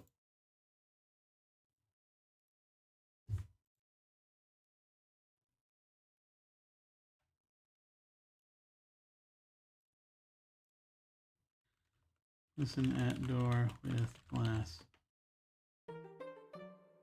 With the help of the drinking glass, you can hear conversation behind the study door. What an unpleasant complication. Margot had to die at such an inconvenient time. It certainly wasn't what I was expecting. I wonder. Never mind that now. Help me jimmy this desk drawer open. I'm starting to think Father never made a will after all. He was always such a grand dreamer and never very organized. Nothing in here but bits and bobs and newspaper clippings. We have our contingency plan. I'm not concerned. I'm stepping outside for a sec. I'll keep searching for a little while longer, but I've got to meet Albert in the gazebo soon. Really? Be careful, those things are dangerous. He seems like he's willing to help us with Plan B for a price. Good. I don't hear anything notable coming from the study right now. Nessa wasn't expecting Margot's death. She can't find her father's will, but she and Corvus have a plan. Nessa to meet Albert in the gazebo. Gazebos are very dangerous.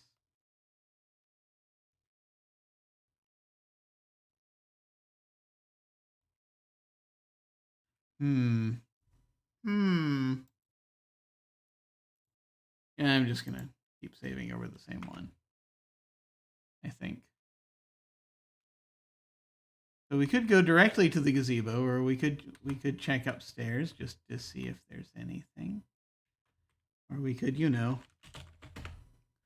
do things like this. What do you want?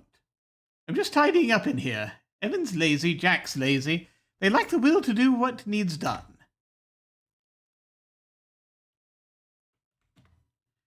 We had the description here earlier. The floor is littered with papers. Nessa is here. Don't look at anything. Don't touch anything. I'm busy here. Okay, Nessa. What I'm doing is none of your business. Stay out of my way. Feels ominous. Well, I certainly like her a lot better now. Oh my god. Yeah, great. Okay.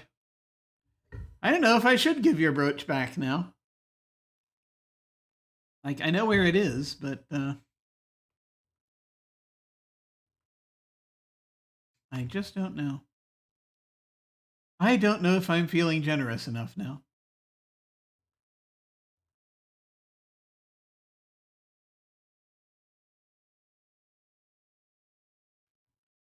Okay, nobody hanging out.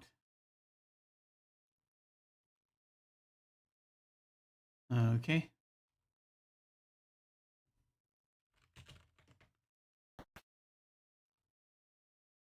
Nope. You just took a sip of water. Be careful. You gotta breathe. Breathing's important.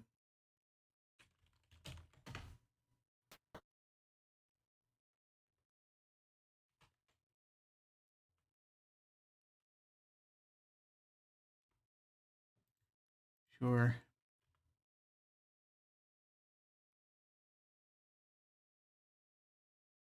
Okay, not hearing anything.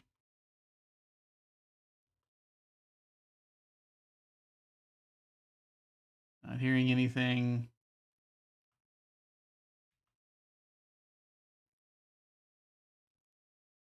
Not hearing anything. Door is open. This is her room. I don't feel a need to search anything in here right now.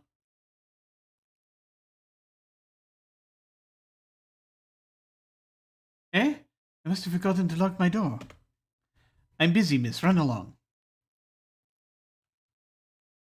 Yeah, so this is important.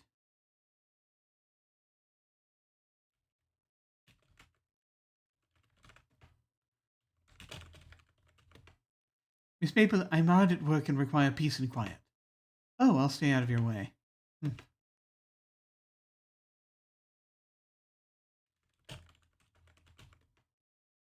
Margot, so elegant and courteous. Not right now.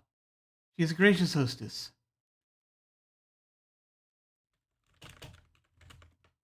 Albert is busily writing at his desk. He must be preparing his field report.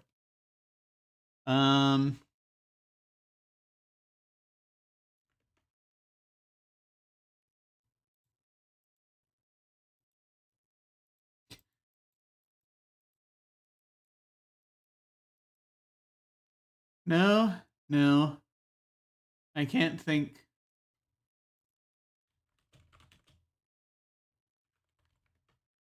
I don't know where the woman is. Why don't you go and look for her? An intelligent, worldly fellow. If it was up to him, I'd be nowhere near here. He appears to be an associate of Mr. Richards. Yeah. I don't trust that one. Why? She skulks about outside the lodge. She skulks about inside it. Okay. Did you find your kit? Someone's stolen it, and I need to find out who. Okay, all right.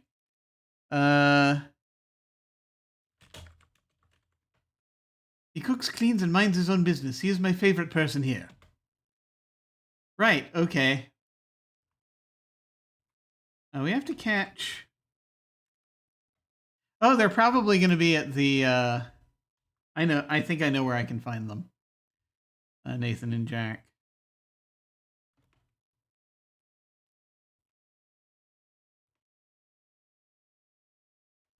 That's the Jack Corvus bedroom. Well, Kimmy's not here.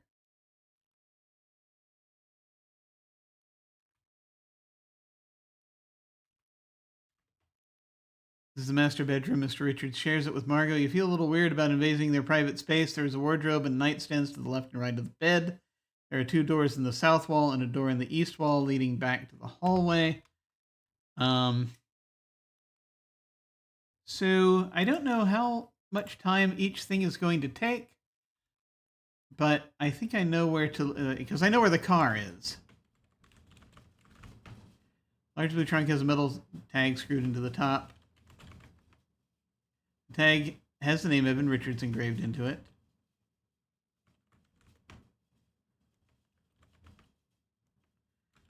Unlock trunk with key. You don't possess the appropriate key for the trunk. Okay. There are several things here. Oh, hi. The boudoir transports you to Fin de Sicile. Sicile? Siècle? Transports you to Paris. It's shiny, opulent, perhaps slightly tacky, and very, very pink. A mirrored vanity is the focal point of the room.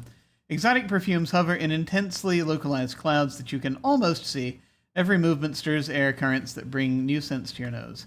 A doorway to the south leads to a walk-in closet, and a doorway to the north leads back into the master bedroom.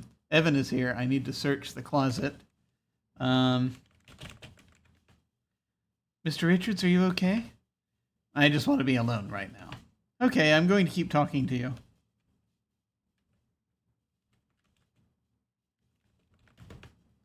There's a petite round side table with a silvery finish and a low rectangular wooden side table. What's he drinking? All right. Doesn't matter.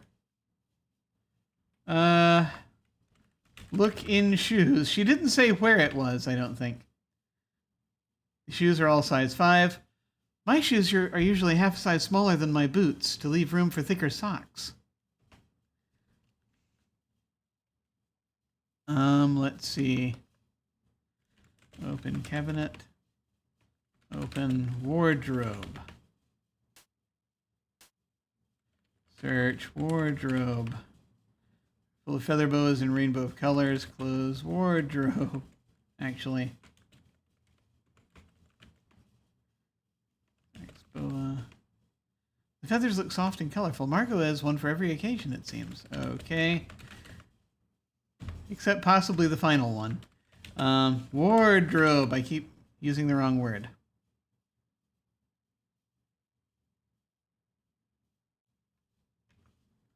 Look, closet. Margot's walk-in closet is luxuriously appointed and has an enormous mirror on the wall and an ornate bench in the center of the room. There's a shelf full of footwear, some fancy frocks are on hangers, and a selection of elaborate hats. A wardrobe and 2 chests of drawers are surely bursting with more finery. A doorway in the north wall leads back into the boudoir. I have an idea. Unfortunately, I have to, look under bench.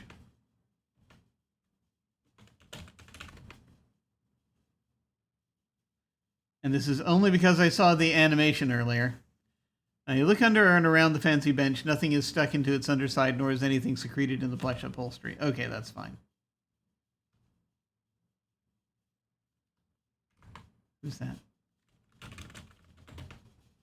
It's you, all right. A full-length mirror with a silver frame. It must have cost a pretty penny. Mirror is securely mounted on the wall.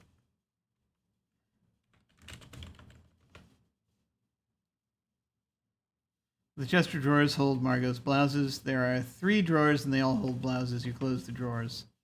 No, I need to...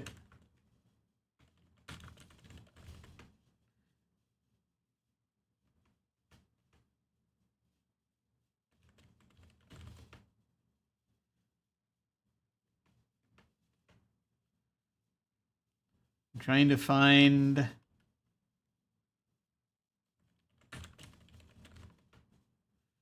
the brooch. Chest of drawers holds Margot's delicates. Negligees, brassieres, you stop looking through the drawers and close them. Your face slightly flushed. You close the drawer. I mean, that's a reason to hide them there. Look at the bags. Look, dresses. Purse? There are a couple of lovely purses under the dresses. They're practically works of art. Look in purses. When Margot stores her purses, it appears she empties them of their contents. She said that the brooch was in here, right? Yellow hat, green hat, blue hat, teal hat.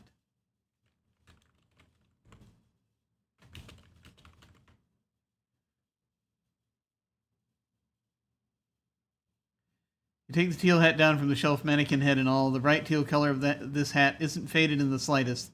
The underside of the brim is the same gorgeous hue.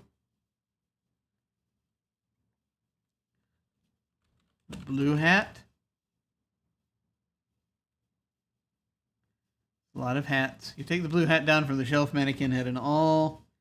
The red silk rose on the blue hat is exquisite. The stitching is minute and even.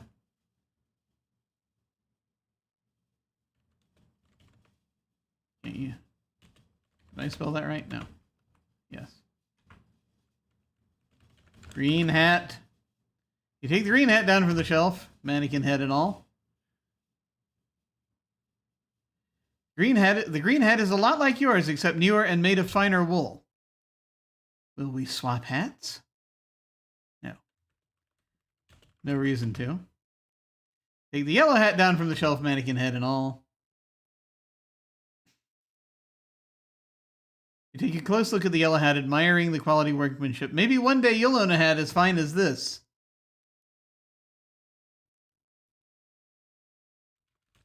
Look at shoes. Most of the shoes on the shelf are high, pointy, and impractical. The lowest shelf, however, does hold some boots. Look in boots. The boots are all size 5.5. Gonna be the same thing.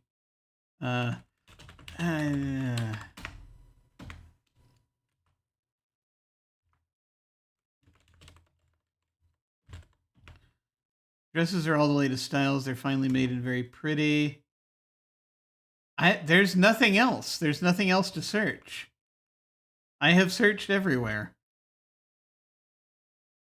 She said the brooch was in here.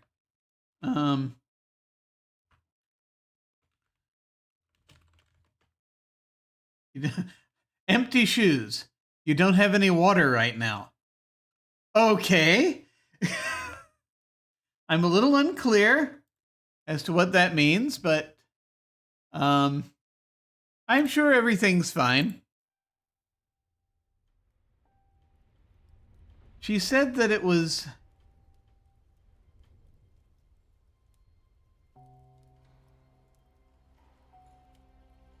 She said it was in here, right? She said it was in her walk-in closet, right? Do I have to...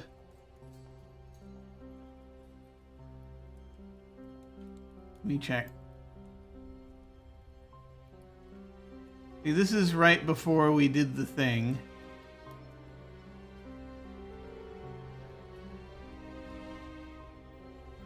Not that I want to go through everything again, but...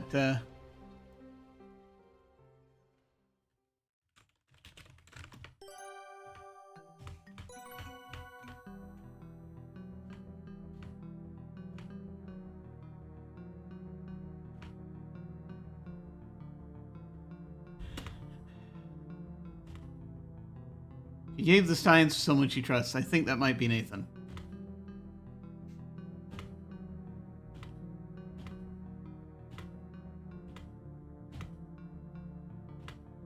In my walk-in closet, I will tell you where it is. And then she starts dying. Okay. And we have to, like, do that. Okay. Right. Okay, back to this.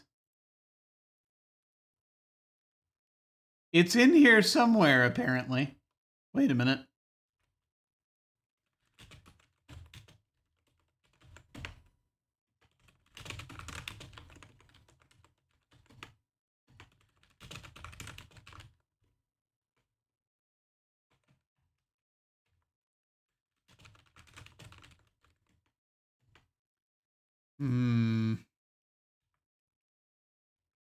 I mean...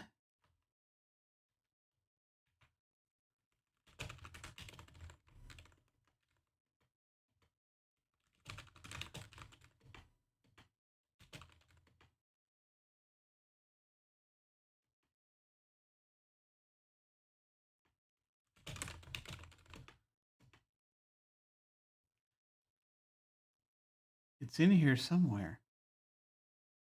But I don't...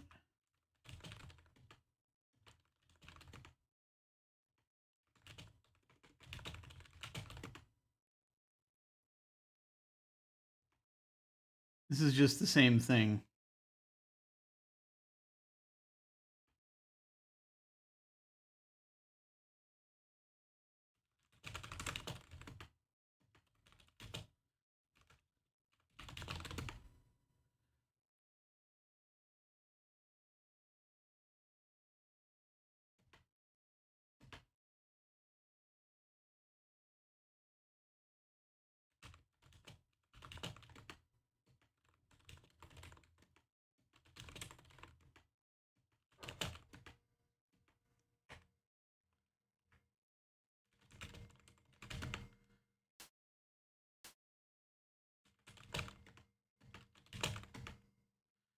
don't think Margot would appreciate me parading around in her things. Besides, I don't have the panache to pull off wearing one. Feathers look soft and colorful. Margot has one for every occasion. Okay, fine.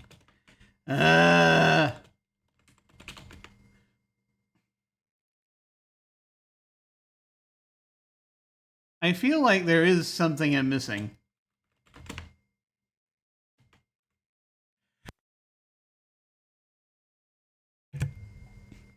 But I know not what, so... We're going to leave that one for a little while.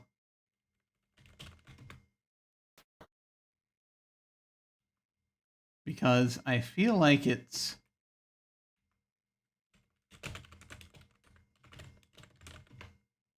Okay. There is an issue. I'm not sure what the deal is. Yeah, associate drank. Silver key. See what Nathan and Jack are up to.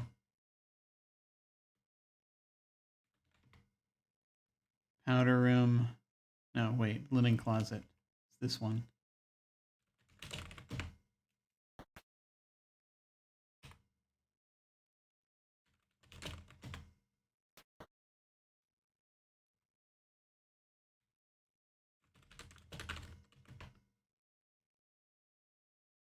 You try the silver key in the blue trunk's padlock. Unfortunately, it doesn't fit. The blue trunk has a big padlock on it. That requires a key, which you don't have.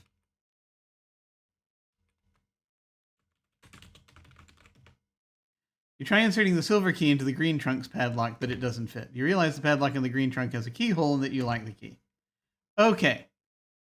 I can't think of anything else that's been locked except for the desk, and that is now open. So, unclear.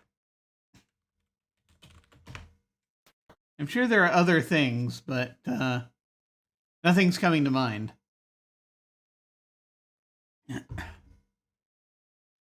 Yeah, like the curio in your bedroom was locked, and that too is now open, wide open.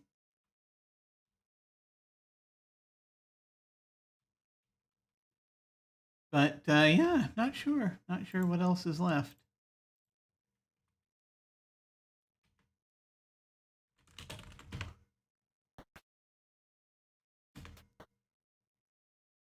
Ah, Corvus is out here, I see. This is the west side of the house. A cobblestone path leads west to a gazebo. South of here is the front section of the lodge. North is dense forest. Corvus is here. You can see some shoe prints by the wooden bench.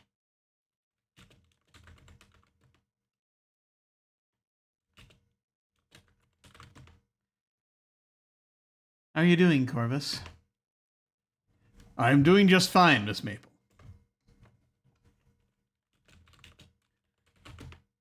I'm not surprised. Women like her often meet ignoble ends. What do you mean by that? I'm sure a nice girl like you wouldn't understand.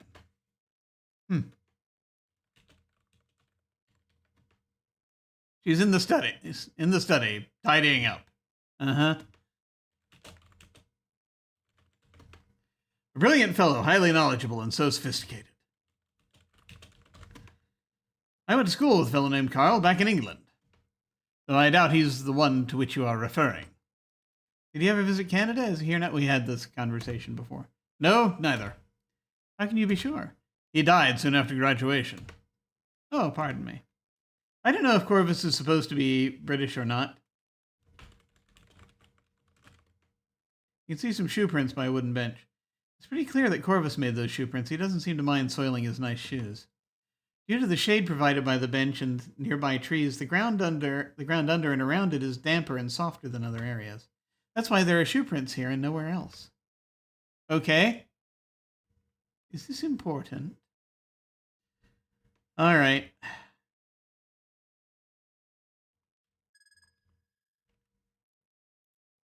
I hear bugs. There's the gazebo. You can think of no reason to hide right now. Okay. But down here is where we keep the car. And I'd like to see if they have left yet.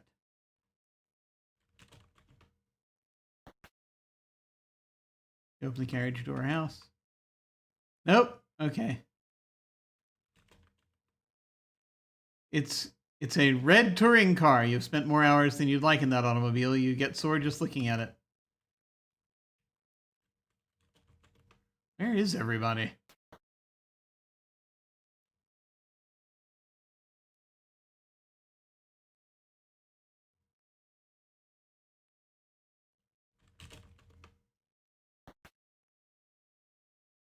The door to the parlor.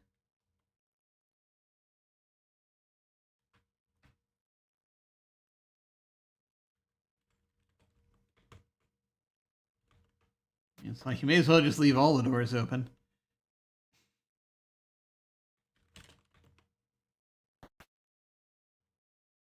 Anyone here? No? Okay. I think we've been everywhere inside. They're just places outside we haven't been yet.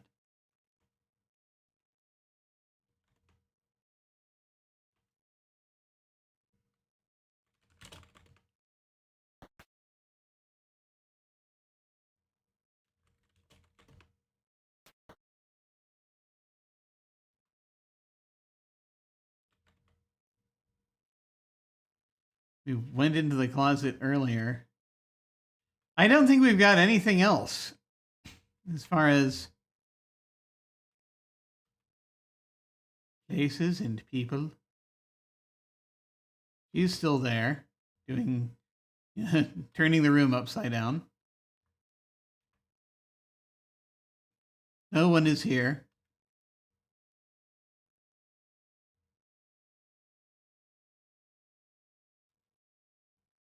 Did I look in every room? Not that I recall. The spare room is brightly decorated and inviting. There's a love seat, a fancy lamp, and some decorative plates. The door on the west wall leads back to the upstairs hallway.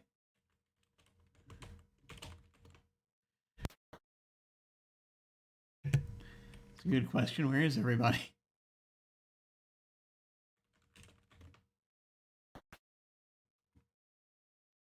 Here's the restroom. I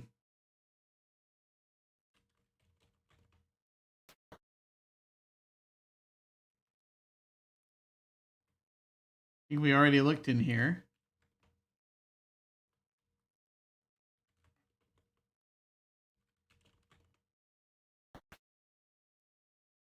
Yes, we were just here. The silver key doesn't go to any of these things. Albert is still here. Nessa is not here because she's downstairs turning the room upside down.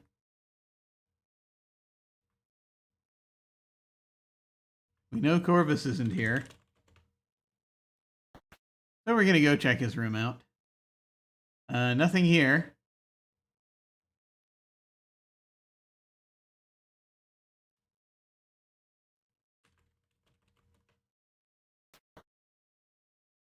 And I think we've already checked. Already checked our room. Nothing different that I can see. I haven't looked in their bathroom.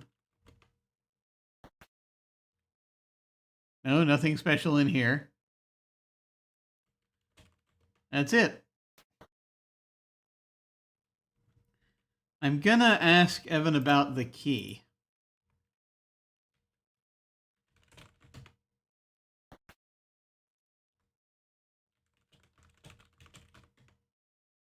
Key? No thanks, Nancy. Can't show people things. Tell Evan about key. You have nothing compelling to say about that. Okay. That's fine. Go ahead and get poisoned by almonds. See if I care. Now the only thing I can think to do is just look around the grounds, because that's all that's left.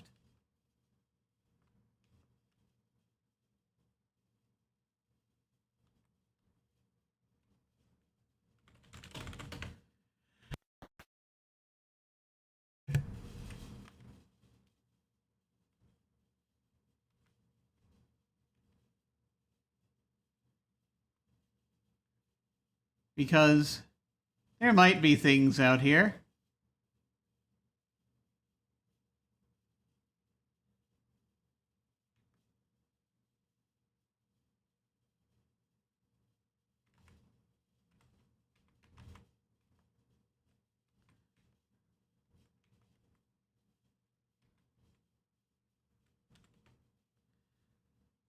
The garden, there's a garden shed here, as well as a well-tended vegetable patch and water pump. Bird amenities include a bird bath, bird feeder, and a bird house. North is an impassable wall of dense forest and bush. East is an impassable wall of dense forest and bush. When you look west, you can see the lodge. When you look south, you can see the orchard.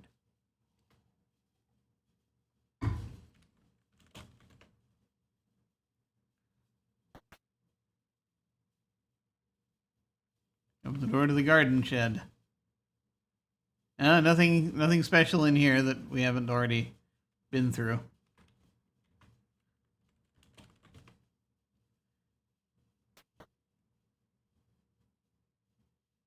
You close the door to the garden shed.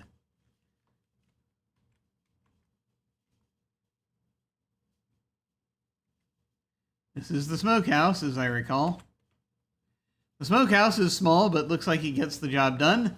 The grate close to the ceiling is blackened by wood smoke. You can see the orchard to the north, a forest clearing to the west, and the river to the south.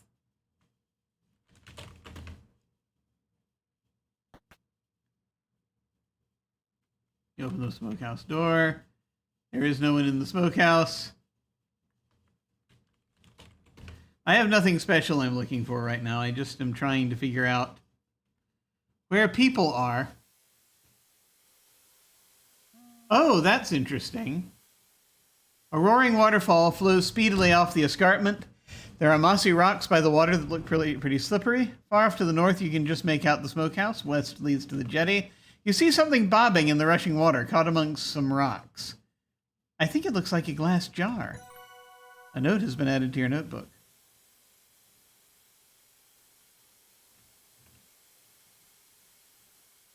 Retrieve the glass jar near the eastern waterfall.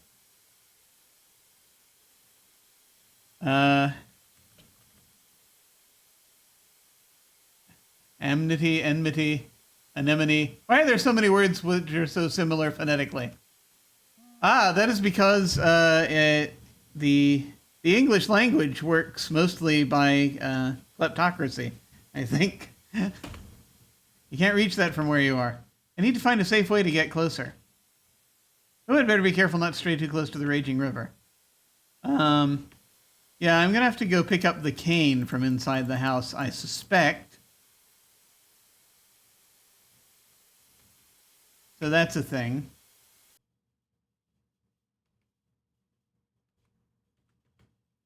There's a jetty here overlooking the rushing river. Cattails line the riverbed.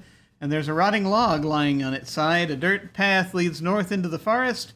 West leads to the bridge and east to the waterfall.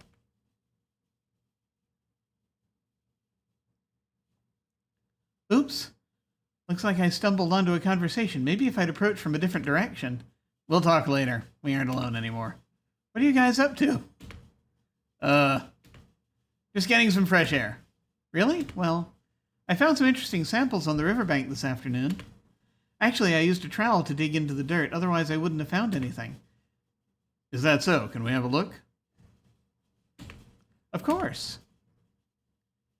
You want to show her your... Show them your...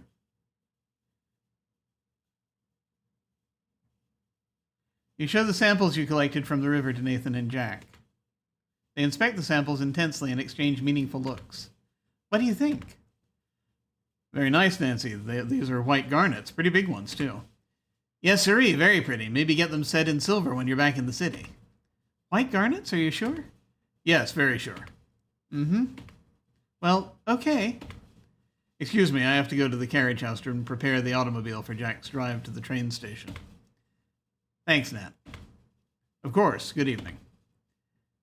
I should restore the game and come back from a different direction.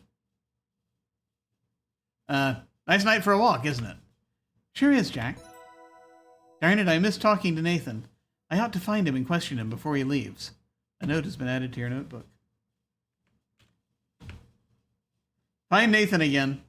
Found Jack and Nate. Retrieve the glass jar near the eastern waterfall. Okay. It is after midnight. I kind of need to do some things. Like... Wait, that's Kimmy. You're now deeper in the forest. Luckily, there's a path to guide your way. Can we do a hardness test? Unfortunately, we cannot... We tried to... For the last 2 gems that we have, we determined that we couldn't get results on the streak plate.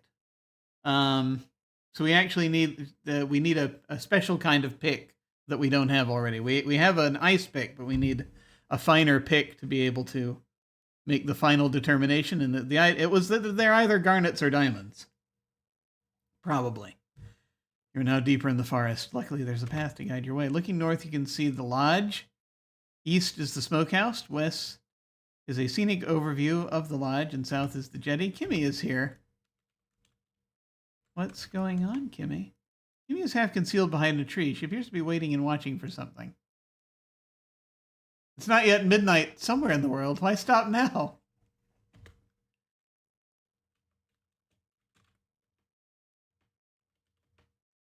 Achieves a little effect. Kimmy? Eek! Oh dear, sorry to startle you. Why are you lurking, Kimmy? Lurking? I was looking for owls. That's what I figured. I thought I might be able to see great horned owls or even short-eared owls because it's still summer. Or great gray owls. They're the largest in Ontario. Okay.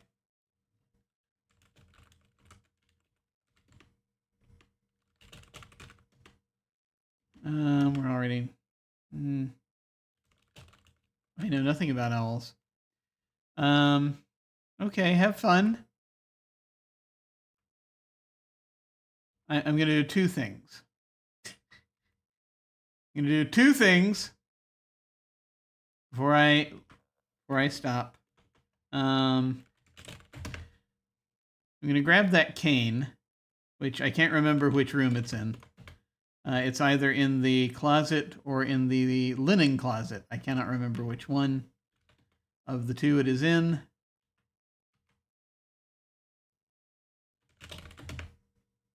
But we can find out real quick. It's not this one.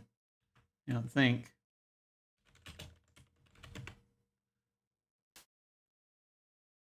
Yeah.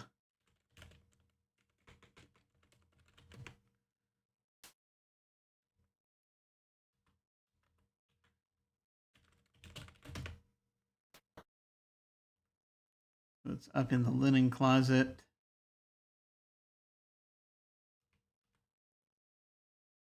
We have not had a reason for it, but now we do. So maybe. You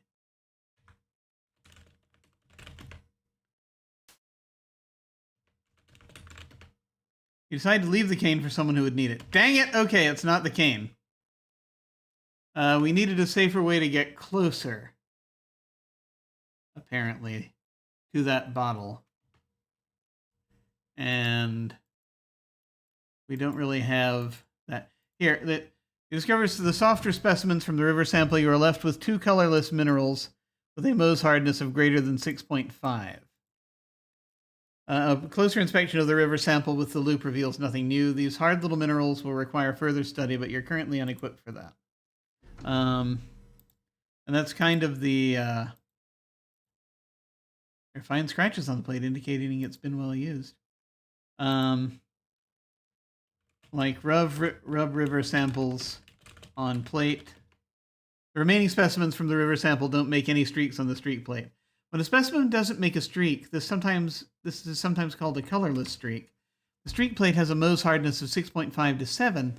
That means the minerals in this specimen are harder than that. Garnets can have a hardness of up to 7.5, and diamonds can have a Mohs hardness of 10, so they wouldn't make a streak. And that is why we know that.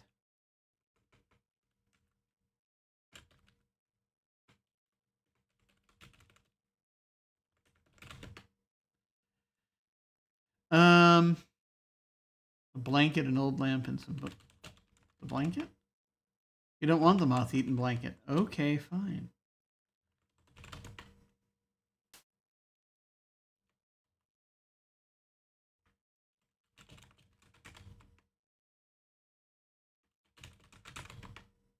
The bathrooms are already well stocked, and your bed doesn't require additional bedding. I was thinking about getting a blanket or something to throw across the rocks. But that's not it, apparently. Door. There we go. So, yeah, we're hitting more log jams here.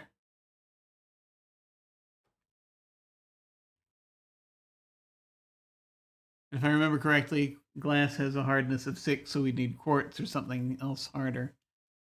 Yeah, I know that basically she was saying earlier she needs like a fine pick, which she does not have access to. But we shall see.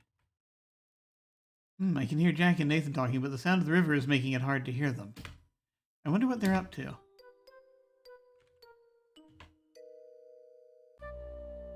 Here we go.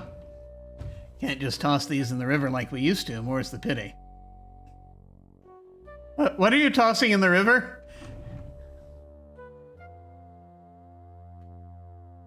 If Mr. Richards hadn't hurt his back trying to take this all on himself.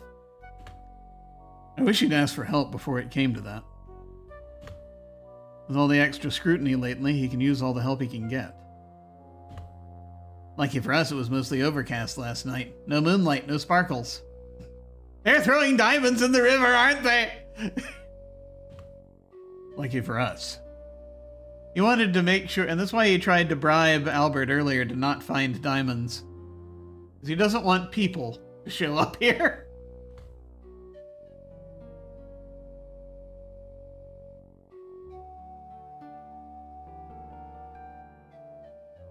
Isn't that Nancy over behind that tree? No. I think that's all for now. Good thing there were no big ones tonight. Agreed. Meet you in the carriage house. Yeah, I'll dump these in the smokehouse as usual. See you soon. Oh my god, the rock salt. Is that where the rock salt is? Am I remembering that right? A note has been added to your notebook.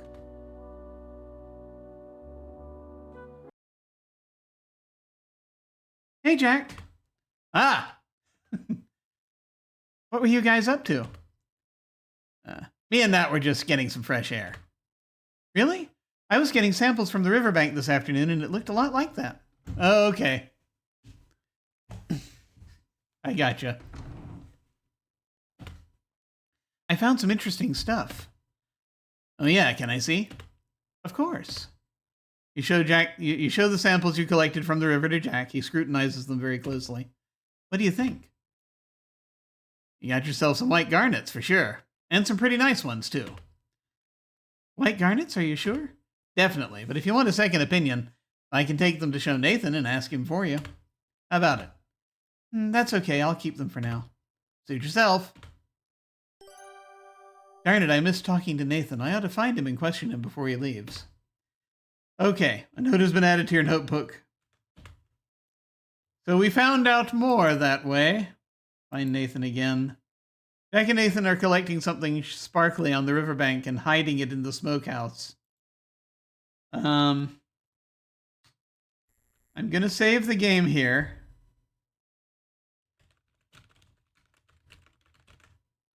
If I can. There's one other thing I want to do before I call it for the night.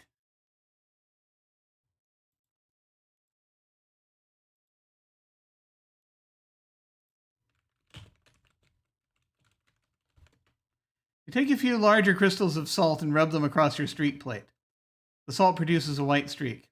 I suppose that's to be expected. Though if I were looking for other minerals mixed in with the salt, doing it like this is like looking for a needle in a haystack. Mmm. This is the first time we've known to do that, you see. Streaked salt.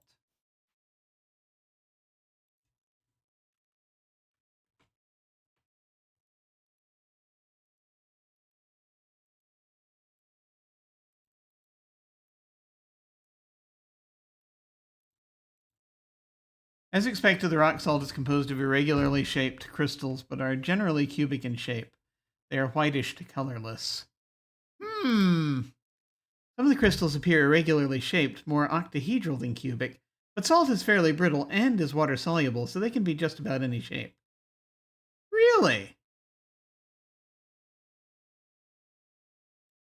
So I just have to dump it in water. Okay, good to know. But I think we're going to try to do that last time.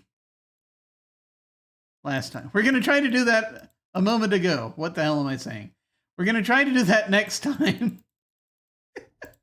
I don't understand time anymore, or I understand it too well.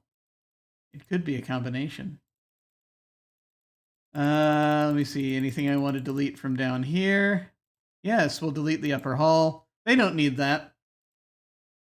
And we'll save over that. And that'll be it. We're going to pick up with this next time I play this, which will probably be fairly soon. But alas, that's about where we are. That's about where we are. So that's all we can do for now, as it is past midnight and I have to do this sleeping thing very soon, I suspect, or I shall collapse.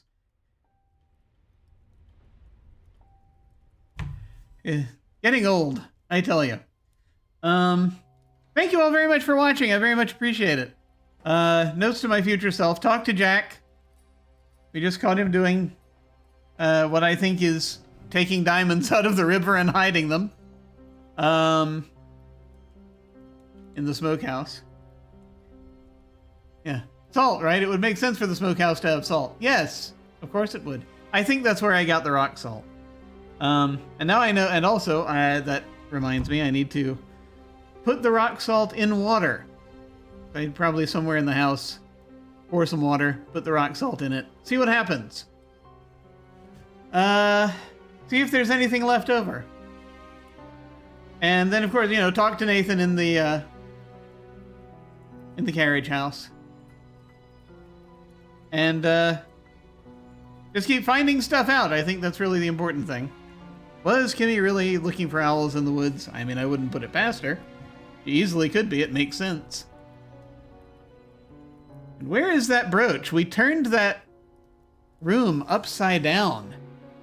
That walk-in closet. She said it was there. I don't know what's happened. We'll see. I have been swapped with a Yithian. My sense of time is screwed.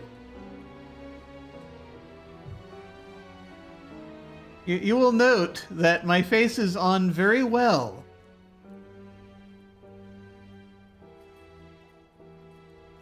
This is no mask. Or it's a very good one. We wouldn't want to let any rumors like that get out, you know. But, oh, wait, no. You're talking about the Yithians, yes. Yes. We're fine. We're all fine.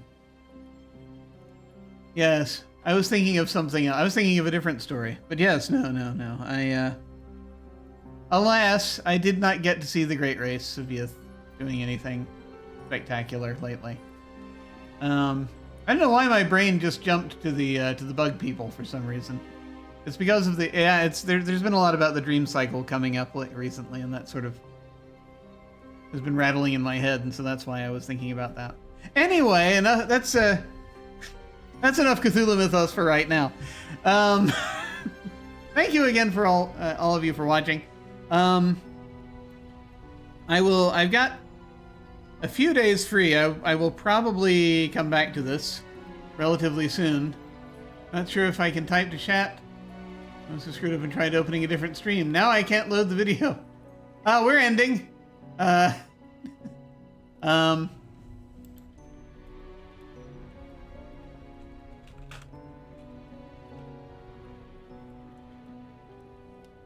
You do wear that body well. Thank you. I appreciate it. But I don't know if Crit Twitch can hear me right now or not. That's why I'm typing in chat there. What was I going to say? It's all gone. I need to pull up my calendar so I can tell you what's happening. Like the minute I clicked on it, it never loaded and this Windows vid froze. Oh. I'm sorry. If you can hear me. I have no idea if you can hear me right now, but I hope all is well. Alas, have a great night and thanks. Thank you. Again, I don't know why I'm saying things if they can't hear me.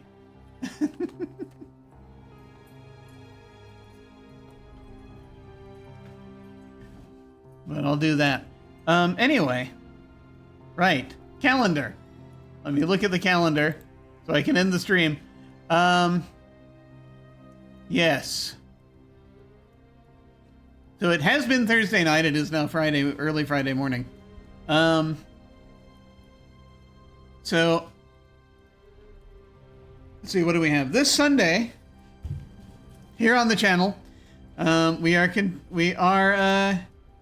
to have Lords of Gossamer and Shadow. This, depending on what happens, could be the finale, or it might just be the penultimate episode.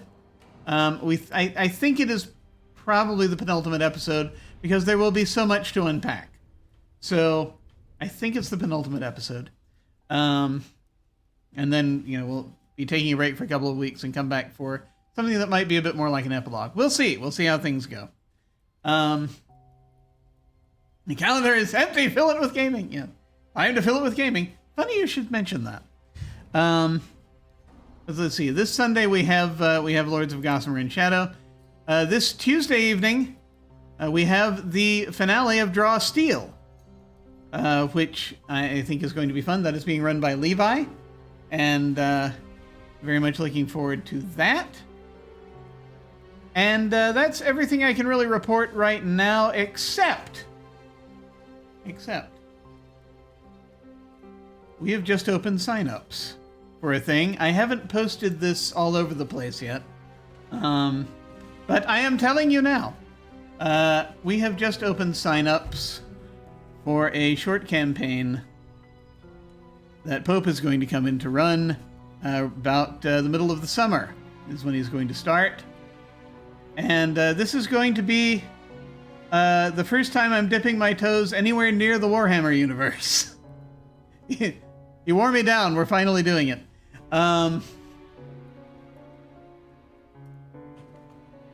We're going to be playing Warhammer Age of Sigmar Soulbound. This is a more modern, this is a very recent RPG. It's the most heroic thing that they have probably going in any of the Warhammer universes, but it's still Warhammer, which means it's going to be very dark fantasy. So we're going to be playing that. I'm excited to find out more about it and to see how it goes. I'm interested. And so we'll be doing that. Sign-ups are currently open. For folks who want to sign up, they can go to they can go to jimyesthatjim.com and click on game sign up, or go down below and click on RPG sign up if you're watching here live on Twitch, or if you're watching this on Twitch. But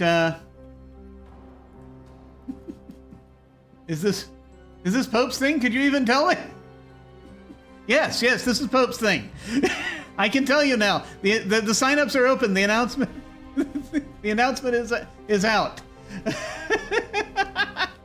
I knew it. Last night was a strong hint. Yes, he did make a hint on the stream he was on. But yes, no, signups are officially open, so folks can check that out. Signups are going to run through the end of the month, and then we will hunker down and figure out who to put in it. But yes, so that will be the actual stream itself will be happening roughly end of June, beginning of July, depending on when we can get everything going. So that will be interesting. Dark, pitch black, twisted future fantasy, and it's also post-apocalyptic. It's beyond their Warhammer fantasy setting. It's past their Warhammer fantasy setting. It's the after that world ends is when this takes place. So I'm going to be interested in seeing that, in seeing that, in playing that, and seeing what happens. So that's it. That's all that's going on right now. When we hit the end card, I'm probably going to go say hi to somebody. There are still folks streaming, so feel free if you're so inclined to hang on and say hi to them with us. In the meantime, folks, thank you very much for watching. Please remember that you are unique and that is wonderful, because variety is very important and you matter. Please take care, and I will see you all of a sudden.